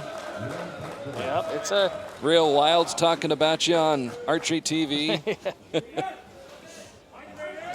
it's a different, you know, I mean, I love the youth coming up. I think it's awesome. But it's a different stage to walk from a Youth World Championships to an adult. You know, I mean, it's a whole different ball game.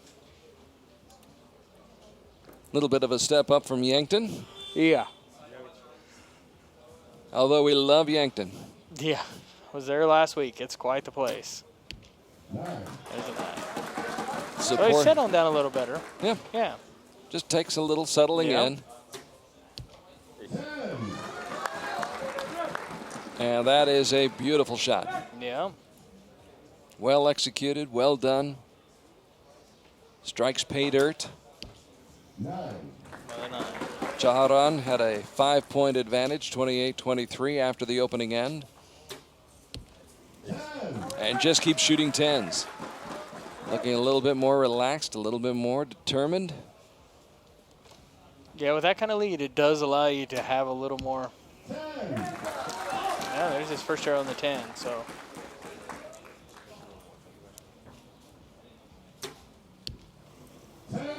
No let up No. for Evren Chaharan. The 23-year-old ranks 74th in the world. All this week he's been using Demir Elma Atla's backup bow. He had some problems with his zone. maybe that's what you do. Send him your bow to set it up. Yeah, exactly. Mikey had loaned one of his to somebody else's that didn't show up, and he was like, "Man, that bow can shoot." So maybe there's an issue. Maybe I need to send one of mine to somebody. Send it to me, would you? Yeah. Okay. We'll get it set up. But yeah, apparently using Damir Elma-Atla's backup bow and using it to his full advantage. And right now, having a great time. 58 points so far in the match after shooting 3 straight 10s. And the Turkish flag on display, proudly displayed. Yeah, there's nothing like representing your country. I don't care what anybody says or where you're from. There is a pride to that. And, you know, I hear the term World Championship thrown around at a lot of different events that don't have anybody really outside the U.S. And, you know, a lot of the U.S., oh, we're world champions, and you had somebody from Canada or so. To me, this is the true stage. There is the best archers from every country, and getting to represent your own country is quite an honor. Well, over 500 archers here in Antalya this week, and they came from probably 40, 50, gosh, I'm not even sure how many nations, but it is truly a global sport. Yeah. And you've got great archers coming from all over.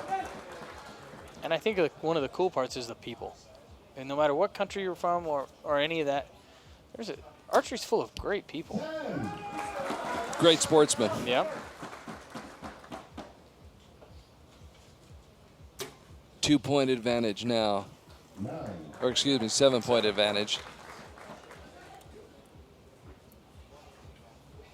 It was a 5-point edge after the first end. 7-point advantage after the second end.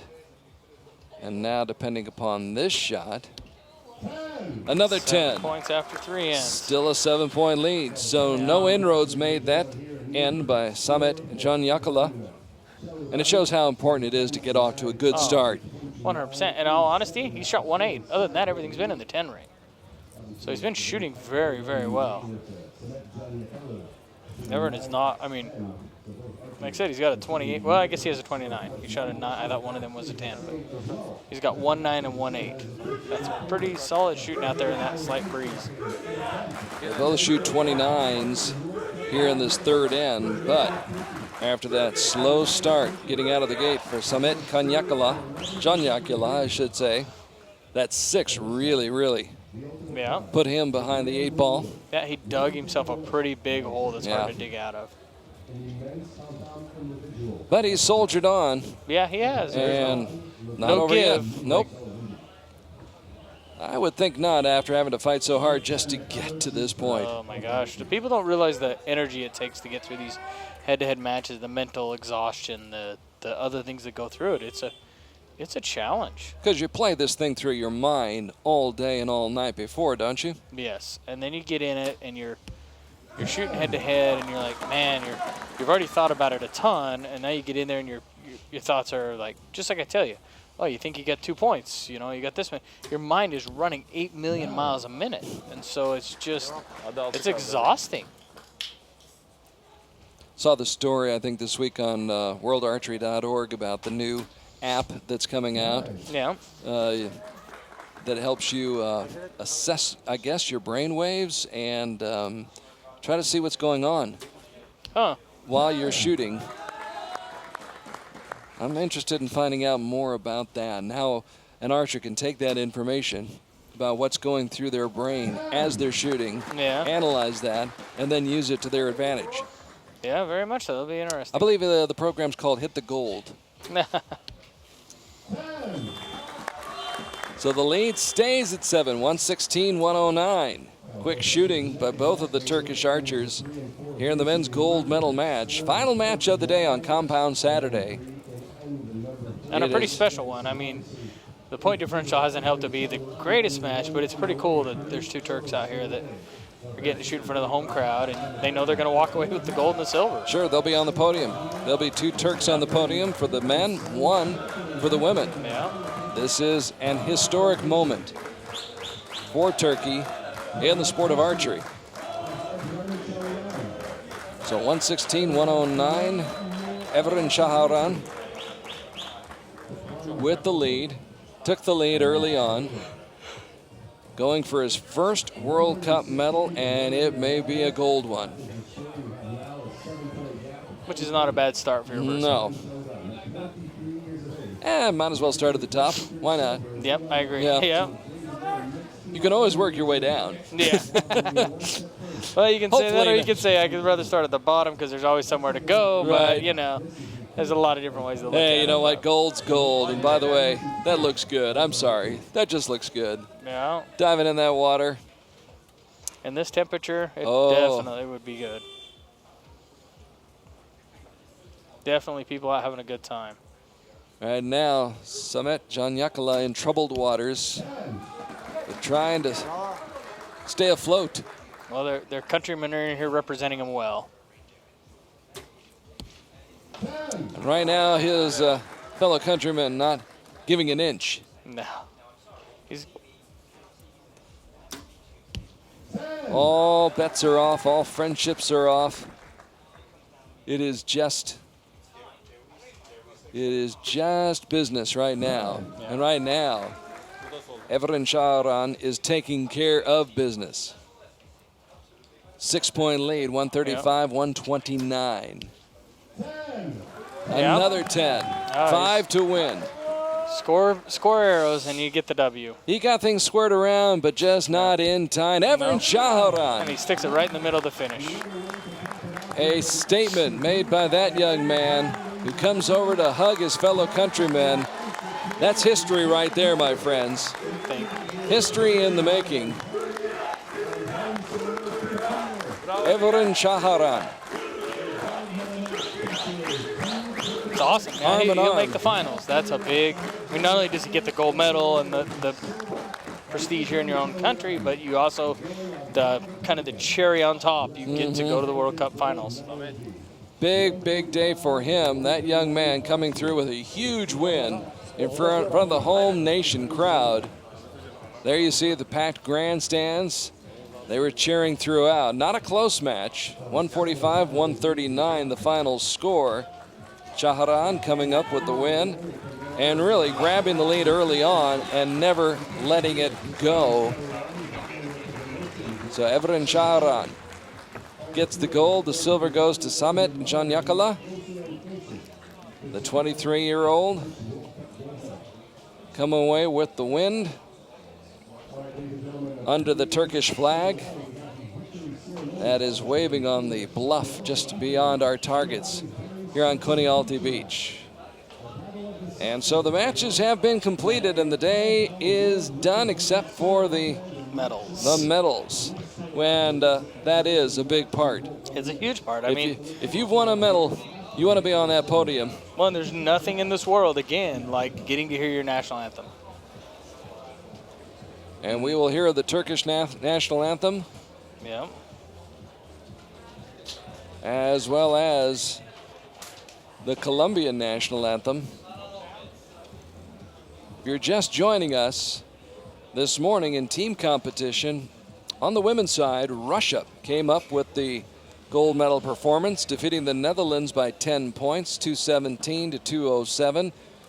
And I think one of the most joyous moments and one of the most joyous teams was Indonesia. The Indonesian women. This morning. Yeah, their win by 4 points over India, 226-222. Set off a celebration that just brought a smile to everybody's face. They were excited this morning. I watched that just before we went on. Wasn't that great? That was awesome. They were doing the happy dance. Yep, they were. So they take home the bronze medal on the women's side. Then on the men's side, my partner, Real Wild, and his partners, Bridger Deaton and Braden Gellantine, all combined their talents for a big 5-point win over Italy in the men's team gold medal match. Italy the silver, and of course Denmark shot at 232 as well. Mm-hmm. Were you conscious of that? Were you thinking about, hey, it'd be nice to beat their score? You know what? We laughed about it a little bit because we had one arrow close.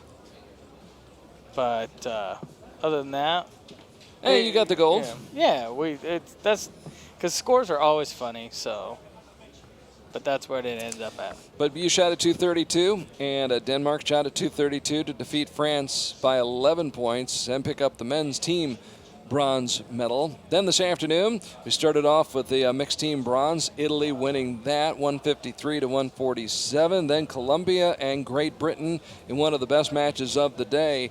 It went down to the wire. In fact, the final 2 arrows before it was decided, and Colombia was able to pull it out, winning by 151 to 150 over Great Britain. Then in the individual matches, Yashim Bostan excited everybody, as it looked like she was going to wrap it up in regulation, but had a little slip up. Forced a shoot off, but she won the shoot off with Marcella Tonioli, and Yashim Bostan wins the women's bronze medal, while Sarah Lopez scores a 4-point win over Dalia Crook in the gold medal match. Sarah gets the gold, Dalia the silver, Yashim Bostan the bronze. And in the men's competition, it was Evren Çağıran of Turkey defeating his teammate Samet Can Yakala, 145 to 139. But Turkey takes 2 medals there, the gold and the silver. And then Croatia captures the bronze medal, that going to Dam Budin, who scored a 117-114 win over Mike Schloesser. So that pretty much wraps up the day here on Compound Saturday. Any surprises for you? Not really. I mean, there was it pretty much fell to the way you would think it would. You know, I mean, there was a lot of good archers out there, but you kind of knew where things had gone. I mean, I think Dalia shot great out there, but she'd come from behind on every match. So at some point, you were going to run into someone that wasn't going to give you that come behind chance. You look at some of the other guys. Mikey had his typical struggles on the finals venue. You know, it's been an interesting day. I mean, there's been some great matches and some other ones, but all in all, by the time you sit down and look at it, there was a lot of things that played out the way you would have thought, you know. Let me ask you about this, Rio, while we've got a moment here before the presentation of the medals. You know, what are the feelings like for compound archers, great compound archers like yourself and others, as the Summer Olympics, the games in Rio approach? I mean, you'll be on the outside, looking in again, watching. Is it a frustrating feeling not having compound in the Summer Olympic Games? A little bit. I mean, like I'll travel a lot, and I get a lot of people say, "Oh, what do you do for a living?" I said, "I'm an archer." They say, "Can you compete in the Olympics?" No, but my roommate can. You know, to me, it's a hard thing to think that we're such an organization and we have 2 entities, but we only have 1 entity. You know, and as a person that looks at it, you sit and look at these things and you say, "Yeah, this is fair. This is not." But you look at the Olympics and you have guns that have 5 different disciplines and everything else, and air rifle. And I keep hearing how they want to skeet and trap. And I hear people say, well, we're not getting compounds in because of equality in pay out in events, and then I look at golf's rolling in, and golf has no close to equality in payments for women and men, and it's really, to me, the frustrating part is the stories you hear as to why we're not in, and as to what you really, if you open your eyes and see, and you go, really none of it makes any sense. That's the more frustrating part to me. My sense of it is that the popularity of compound growing day by day, week by week, month by month, year by year, I think at some point it will become a compelling argument to put compound in, because there are so many people out there now shooting compound bows. Mm-hmm. Yep, and I think, all honesty, is the funny part is, you know, yes, there's a Brady Ellison and that on the recurve side. But for more personalities, we all in all in this sport, if you could question 20 people, they're going to know more compound people than they will know recurve. And that's what you talk about popularity. That side of it is there. Plus, I think the competition there's a little bit more parity, I think, on the well, I don't think. I know. The tight matches are. Well, sure. Well, and you look at it right now, Korea obviously controls recurve. Yes. They are the dominant force in recurve archery. Without a doubt. And in compound, there are some teams that dominate and do very well, but there's also, I think there's a greater chance that you're going to see parity and you're going to see the surprises and things are going to happen that you don't expect. Whereas if you see the Korean team show up, you can pretty much anticipate that Korea is probably going to win. Yep, they're going to fill the medal stands. 8 or 9 times out of 10. Yep, and we look at the stands here Which today. is great for them, and we have all the respect in the world for Korea for doing that. Yes, their organization is awesome, right, without a doubt. But you're right, as it's even more diverse. You know, and we talk about the Olympics being diverse. To me, in my mind, to wrap around it, it's hard. It's a struggle to say why honestly are we not there? You know, and don't get me wrong, I know it's a lot of politics, but you know, we got Italy here. You know, there's a lot of different countries here. Oh, sure. We're gonna have. I mean, you got Europe, you got the UK, you got. We have a Croatian who just won a bronze medal. 100%. We have them all over. I mean, South America from Colombia. Sure. We have compounds have a huge diversity. I mean. I think it'll happen. I think it will happen. I do. But I know that you and all of your compadres will be home and watching and cheering for your U.S. teammates in recurve, who will be in Rio. Yeah. Oh yeah. I will be cheering for him without a doubt. I mean. And even some of the other archers that you know from other countries as well. Yep. My roommate, I hope, does well. I think the world of Brady. I mean, him and my wife say they have joint custody of me. And so... he gets you on weekends? Yeah, I guess. But I truly hope that he does well. He's worked hard this year, really hard. And he's got life's in order, and things are going well. So... Went well today for this duo from Great Britain. Congratulations to Daisy Clark as well as Adam Ravenscroft. And, of course... the bronze medalists from Italy, Federico Pagnoni and Marcella Tonioli. They took the bronze. Great effort by Great Britain. Adam Ravenscroft and Daisy Clark putting up a good fight and losing by only one. That match was still up for grabs with 2 arrows to go. It was tied at 132. It was, and they had it there. I mean, but I can't remember if they both shot 9s in the last end or if they shot a 10 and a 9. I know that it was there for the taking, and then Sarah popped the 10 in there, and she took it. Camila followed up with a 9. And speaking of Sarah Lopez, the Colombian team, Sarah Lopez and Camilo Cardona. That's a big step up. Yeah, it is. We were laughing about that when we climbed up there. Shouldn't there be a smaller step behind that makes it a little easier to get to the top? Yep, we're all a little vertically challenged. It was a little harder for us to get up there. Yeah, you don't have great hops. Yeah. Gelentine's got pretty good hops. I think he's got good hops. Deaton, I don't know about. I don't think he's got great hops. Yeah? Oh, Braden says he can dunk a basketball. Okay, I want to see it. That I want to see. Okay. In the swimming pool, yeah. Uh-huh. One of the little kids' plastic basketball hoops. Exactly, yeah. He can dunk, yeah. We can all dunk. Yeah. Uh-huh. All right. Well, it wasn't a slam dunk for Colombia, no question about that. But Lopez and Cardona win the gold medal.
Against a beautiful backdrop here in the Turkish Riviera, Colombia takes the gold medal in mixed team competition, joined on the top of the victory podium by Marcella Tonioli and Federico Pagnoni, excuse me. And the selfie comes out. Oh, yeah. Got to get that selfie. We don't have enough cameras here already taking pictures. We've got to make sure we get a selfie. To remember it by. To remember it by, yeah. There aren't enough. Everybody's got a camera. Yeah. Everybody's got a camera. So we congratulate the 3 teams in mixed team competition. And we'll get set for the next round of medals being presented to the women. Once again, It was a great day for Sarah Lopez. A couple of gold medals as she continues her run. It will be interesting, I think, when Erica Jones comes back, assuming Erica does. Yeah, she said several times that she's going to come back. I think I think that she can make a run at it, but I mean, let's be honest. Sarah was around when Erica was there, and Sarah was starting to beat Erica. And not anything against Erica by any means, but it's a hard road to take that kind of time off and come back without a considerable time before you get back to that level. How much of a challenge do you think it will be for her to make it back? I think it's going to be hard. Not that she can't do it by any means. I mean, like I say, anybody who's been out here and done this stuff, they can do it. But there's family considerations, obviously. Yeah, and you're putting yourself at a level of she's going to have to try and compete without, she's got a young one, and that's hard. The mom's always the one that takes care of it. I mean, so my wife always says it's nice because the guys get to go do their job. The women stay home and take care of it. So Erica's going to be... Your 2 beautiful daughters? Yeah. Oh, yeah. And so it's a hard deal for a woman to do, even more so. But not to say that Erica can't. I will never say that. If anybody can, I think she can. Yeah, but she's so strong, so strong-minded, and so tough, and so competitive. Yeah. And has so much talent. It'll be interesting to see when she comes back what she can do. Of course, Sarah Lopez right now, maybe in her prime, 21 years of age. Yeah. Can put all of her time and attention and throw all of it into... Supposedly she's put the school behind her for a little bit. She wants to focus on her archery even a little more, and who knows where that could take her. And young Dahlia, maybe Dahlia's the one that makes a run at her. It could be. You've got a lot of young archers here that are starting to get better, and maybe that's the one that does it. Not to say that it has to be Erica that comes back and does it, but it could be one of these other gals that does it. Dahlia Crook, who's had a great summer, did well in Medellin, and then obviously gets to the podium here in Antalya, Turkey. And Sarah Lopez once again atop the podium after scoring that 4-point victory, 144 to 140. Got out to a 29-27 lead, grew that advantage to 4 points after 2 ends. Built it up to 5 points at 88-83 after 3 ends. Lead dropped back down to 4 after 4 ends, and she held on to win it by 4, 144 to 140. And once again, the Colombian national anthem.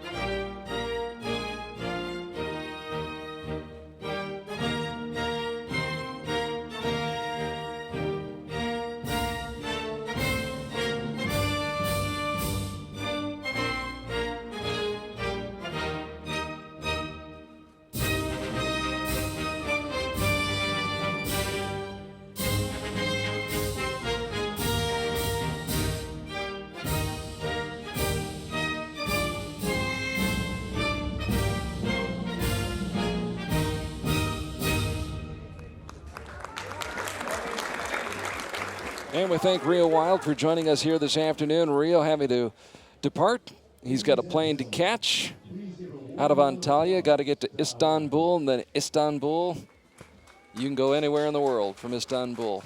One of the great cities in the world. Turkey, one of the great nations in the world. Anybody who's watching around the globe who has not had a chance to come and visit this wonderful country, absolutely need to put that on your list. Places to come and visit, even in the summertime when it's a little bit warmer, but it has been a very, very, very nice, comfortable day here as we've watched some great archery here in compound competition. Sarah Lopez winning the women's gold medal, the bronze medal going to America's Dahlia Crook, and the silver medal going to Dahlia Crook, and the bronze medal going to Turkey's Yeşim Bostan. A big moment for this nation, having 3 archers in the medal matches here this afternoon. They had never had a Turkish archer get to a medal match before, ever. So an historic moment for this great nation as we get set for the presentation of the loot, so to speak, for the men in compound. Of course, we'll have it all put together for you with the highlight shows, which will be on worldarchery.org.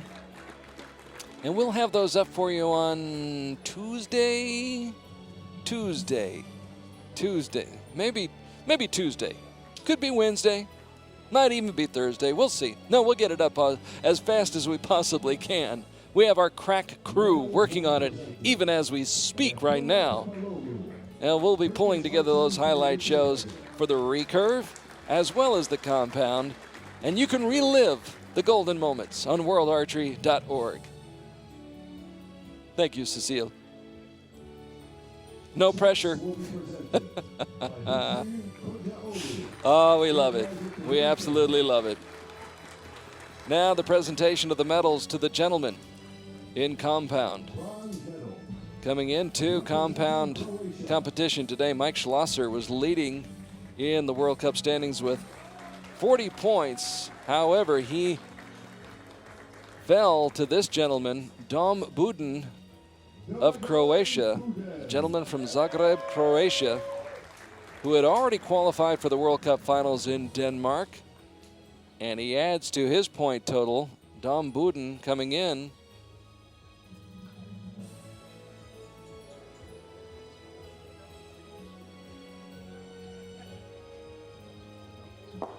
had qualified for Denmark and solidified his spot by winning the bronze medal here today with a victory over Mike Schloesser.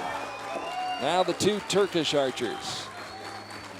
And a great proud moment for Turkey and the fans here in Antalya who got to cheer for Yeşim Bostan moments ago, and now cheer for Samet Can, who takes home the silver medal. Had it not been for that slow start, who knows how the match might have turned out, but Evren Şaharan put on a great performance here today. Strong showing, putting up 145 points out of a possible score of 150, and he controlled it from start to finish. It was a coast-to-coast victory for this young man. Led by 5, 28-23 after the first end. Built the lead up to 7 through the next 3 ends and finishes with a 6-point win for the gold medal. So Turkey with the gold and the silver, Croatia with the bronze, and a standing ovation from the fans in the stands here on Konyaaltı Beach. And now the playing of the Turkish national anthem.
A stirring rendition of the Turkish national anthem with everybody in the stands, everybody in the crowd singing along proudly as two of Turkey's finest are on top of that podium.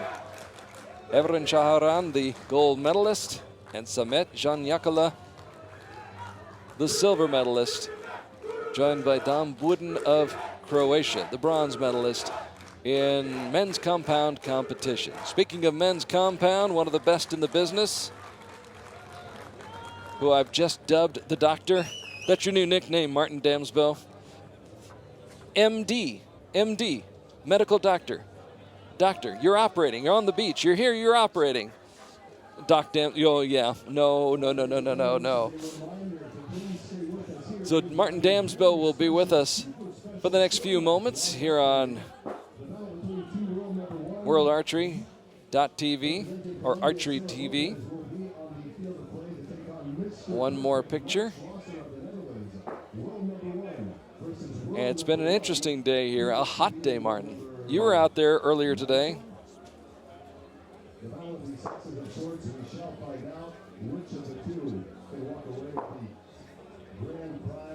Well, it has been warm, to say the very least, but some hot shooting out there as well.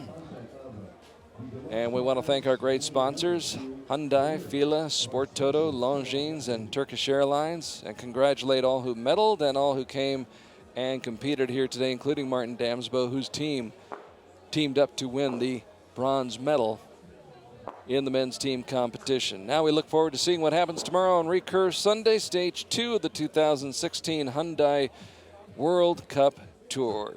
Till then, I'm Carl Larkey on behalf of our entire crew from Hit Through Productions and World Archery. We say thanks for this time. Till next time, good morning, good afternoon, and good evening from Konyaaltı Beach in Antalya, Turkey, site of Stage 3 of the 2016 Hyundai Archery World Cup Tour.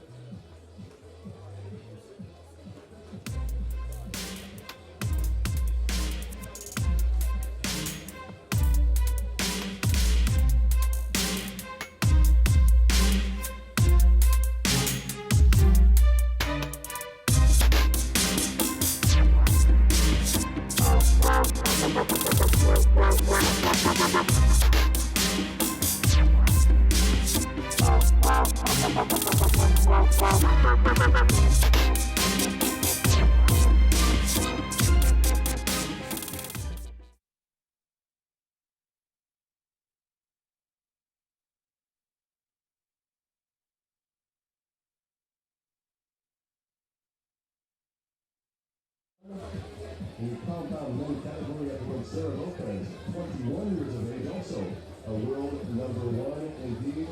Just taking a look at some of these stats here for Mike Schloesser, known as Mr. Perfect. An average arrow value of a whopping 9.81. Taking a look at Sarah Lopez, she boasts an average arrow value of 9.7. So we're talking very, very close to perfection here. But just for fun, your entertainment, and our enjoyment, the battle between Sarah Lopez and Mike Schloesser.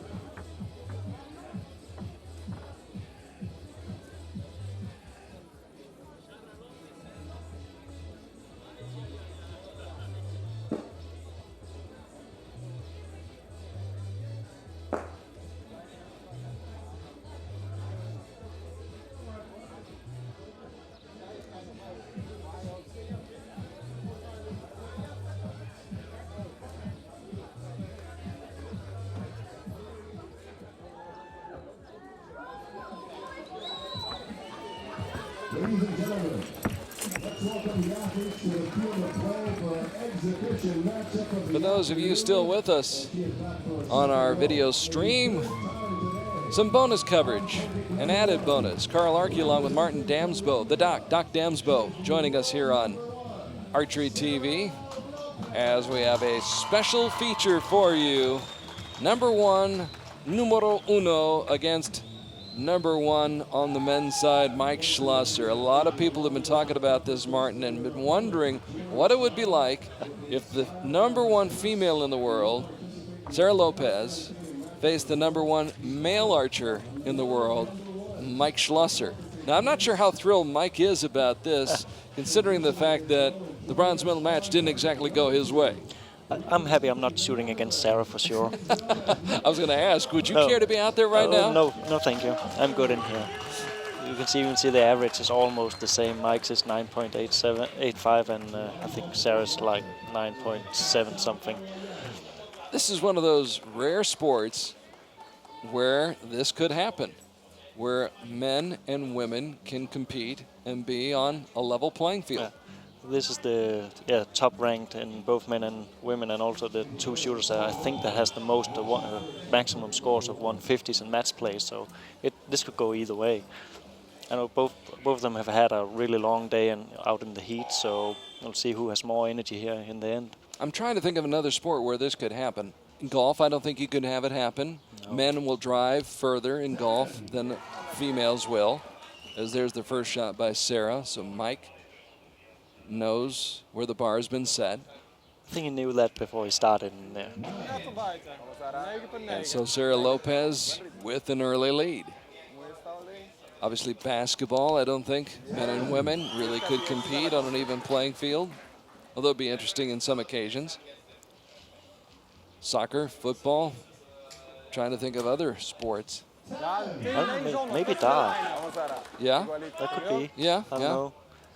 But archery, the one sport that lends itself to this, especially when you have someone as talented. Sen mi güce hükmediyorsun? It's a 3 straight 10s. And Mike Schloesser put in a good group just a little bit out to the left. You can see the last shot, he really wanted to pull that into the 10. And I got to say this, Mike is a good sport about this. Oh, yeah. I mean, let's be honest about it. Sarah has a little bit more to gain from this than Mike probably does. Sure, yeah. And so, and again, the day did not go exactly the way that Mike probably wanted it, or I'm sure it didn't go the way he wanted it to go in that bronze medal match. Mike has been struggling a little bit with his medal matches, but he has been working really hard on his form and his technique and his mind game. And I spoke with him after the bronze medal match. He said he's actually happy except for a few shots. The rest of it worked like he wanted to. So it's baby steps all the way. So this is actually another opportunity for him to get some more practice out of it, because you can't practice it at home. The home stage is never the same as the big international stage. He's almost a victim of his own success that he's had during qualifying rounds and elimination rounds, where he's posted those world record scores. Everybody expects him to always do that, and nobody's a machine. No. Those two come really close, though. Machine-like. There's Mike Schloesser.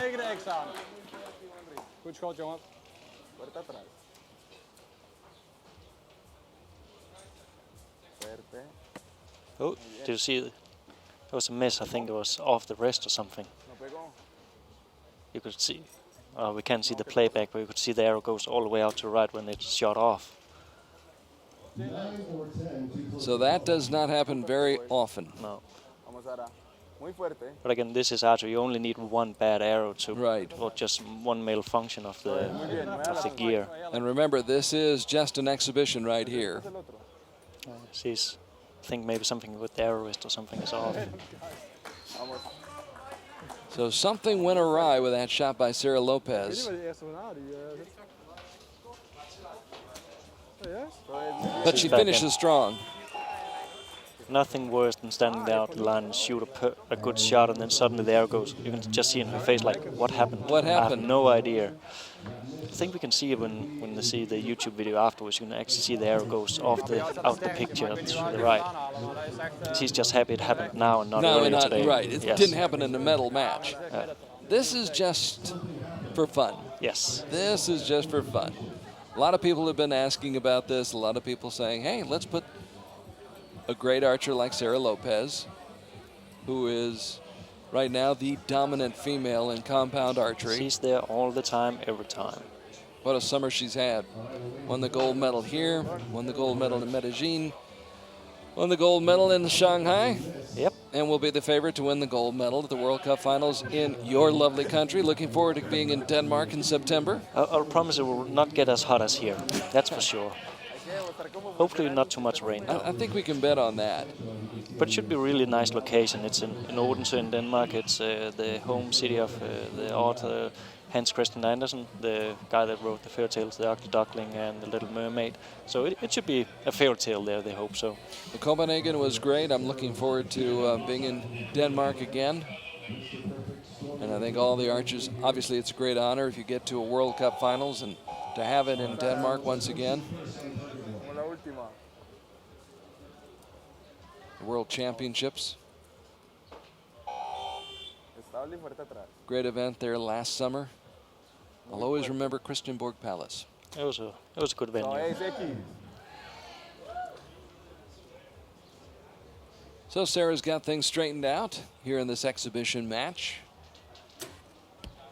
Mike's shots is going off good again. His release technique is what he has been working on, the mindset there, and it's looking really nice again. Tad to the left that time for Lopez. Both of them have a hair to the left, yeah. And the winds have suddenly died down. Yeah, that never happens here in Turkey. They were stronger this morning. Now it's about, I want to say, what, 4 o'clock? 5. 5 o'clock. Late afternoon here on Konialti Beach. Good shot. Look at the grouping. So Mike Schloesser, former world champion, and again, has had great success. It's not just those world records he sets in eliminations. I mean, he's a world champion. Yes, and he's in the medal matches every single time. And with that comes expectations. Yes. You know all about that.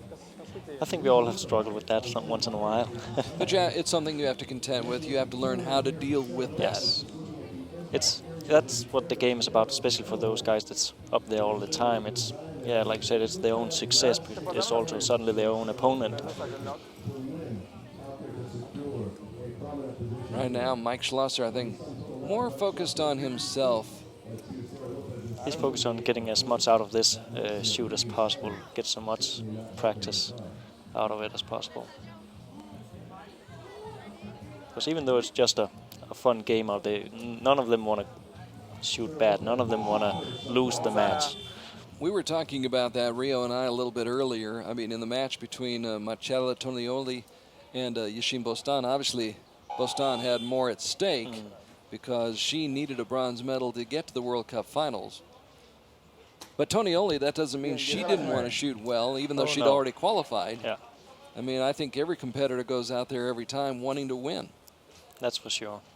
That's why they're there. They're elite sports people. So elite athletes that don't want to step back. Give it a click. Yeah. Advice from the doc. Rechtshoger, X op de rand. Prima jong. Puerta atrás. Muy bien aquí. In all honesty, this happens on the practice range quite a bit. It does. Maybe not Sarah Lopez and Mike Schloesser necessarily, but you do match up, yeah. Sure. For each teams when they have training camps, do match plays once against each other.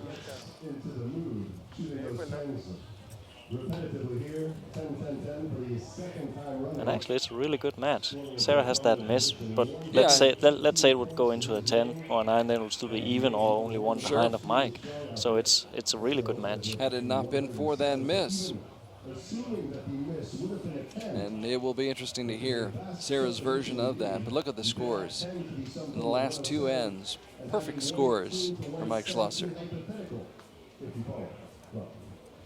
The nickname Mr. Perfect, I've often thought maybe that's a little bit of a cross to bear for Mike. No one is perfect. On occasion, perhaps.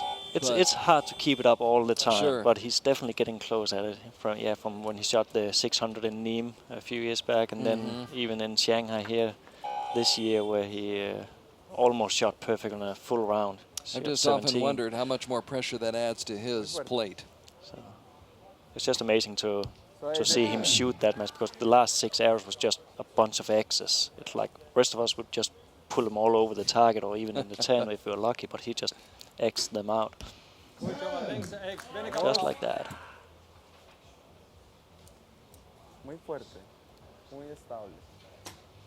Exhibition play, Sarah Lopez, the #1 female compound archer, facing Mike Schloesser, the #1 ranked male compound archer. Look at that group he's putting. Painting a masterpiece right now.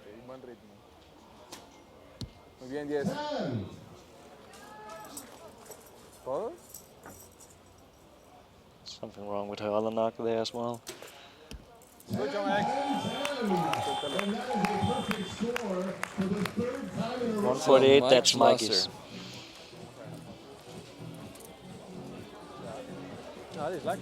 In the #1 showdown, Mike Schloesser comes away with the win. A few problems, and Sarah's going to pout for a moment, but she'll get over it.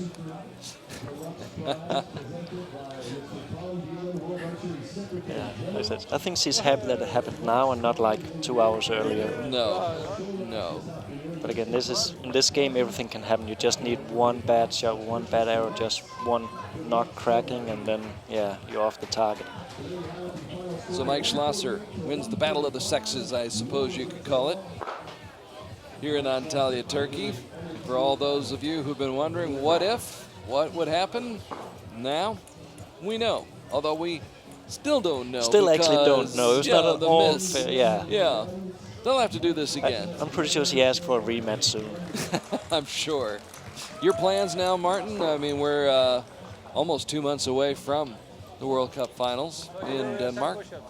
Well, for a little bit of a break during the Olympics? Yeah, I think so. I hope so. This first end of the year has been crazy with travel all the time. So actually now I need to go home and actually take care of my job, I think, if I still got it. Yeah. So, and hopefully there'll be time to a little bit of rest and then, yeah, back on the field training and play with more gear and get it all geared up for the World Cup final. I was unlucky to be just knocked out of the top 7, but because Denmark is the host nation, then we get 1 spot. So even though I'm ranked 8, I'm still lucky enough to go in and shoot there. So I'll hopefully be ready there. And I think we're lucky to be able to watch you, so we'll put it that way. Martin, thanks for sticking around. We appreciate that. It's been fun watching Sarah Lopez, Mike Schloesser going at it here. Hopefully the next time they do that, we won't have a miss, and we'll be able to have a match that goes down to the very stretch. So we are all finished here from Antalya, Turkey. We will sign off for now, and we will see you again tomorrow on Recurve Sunday here at Stage 3 of the 2016 Hyundai Archery World Cup Tour on archery.tv. So long, everybody.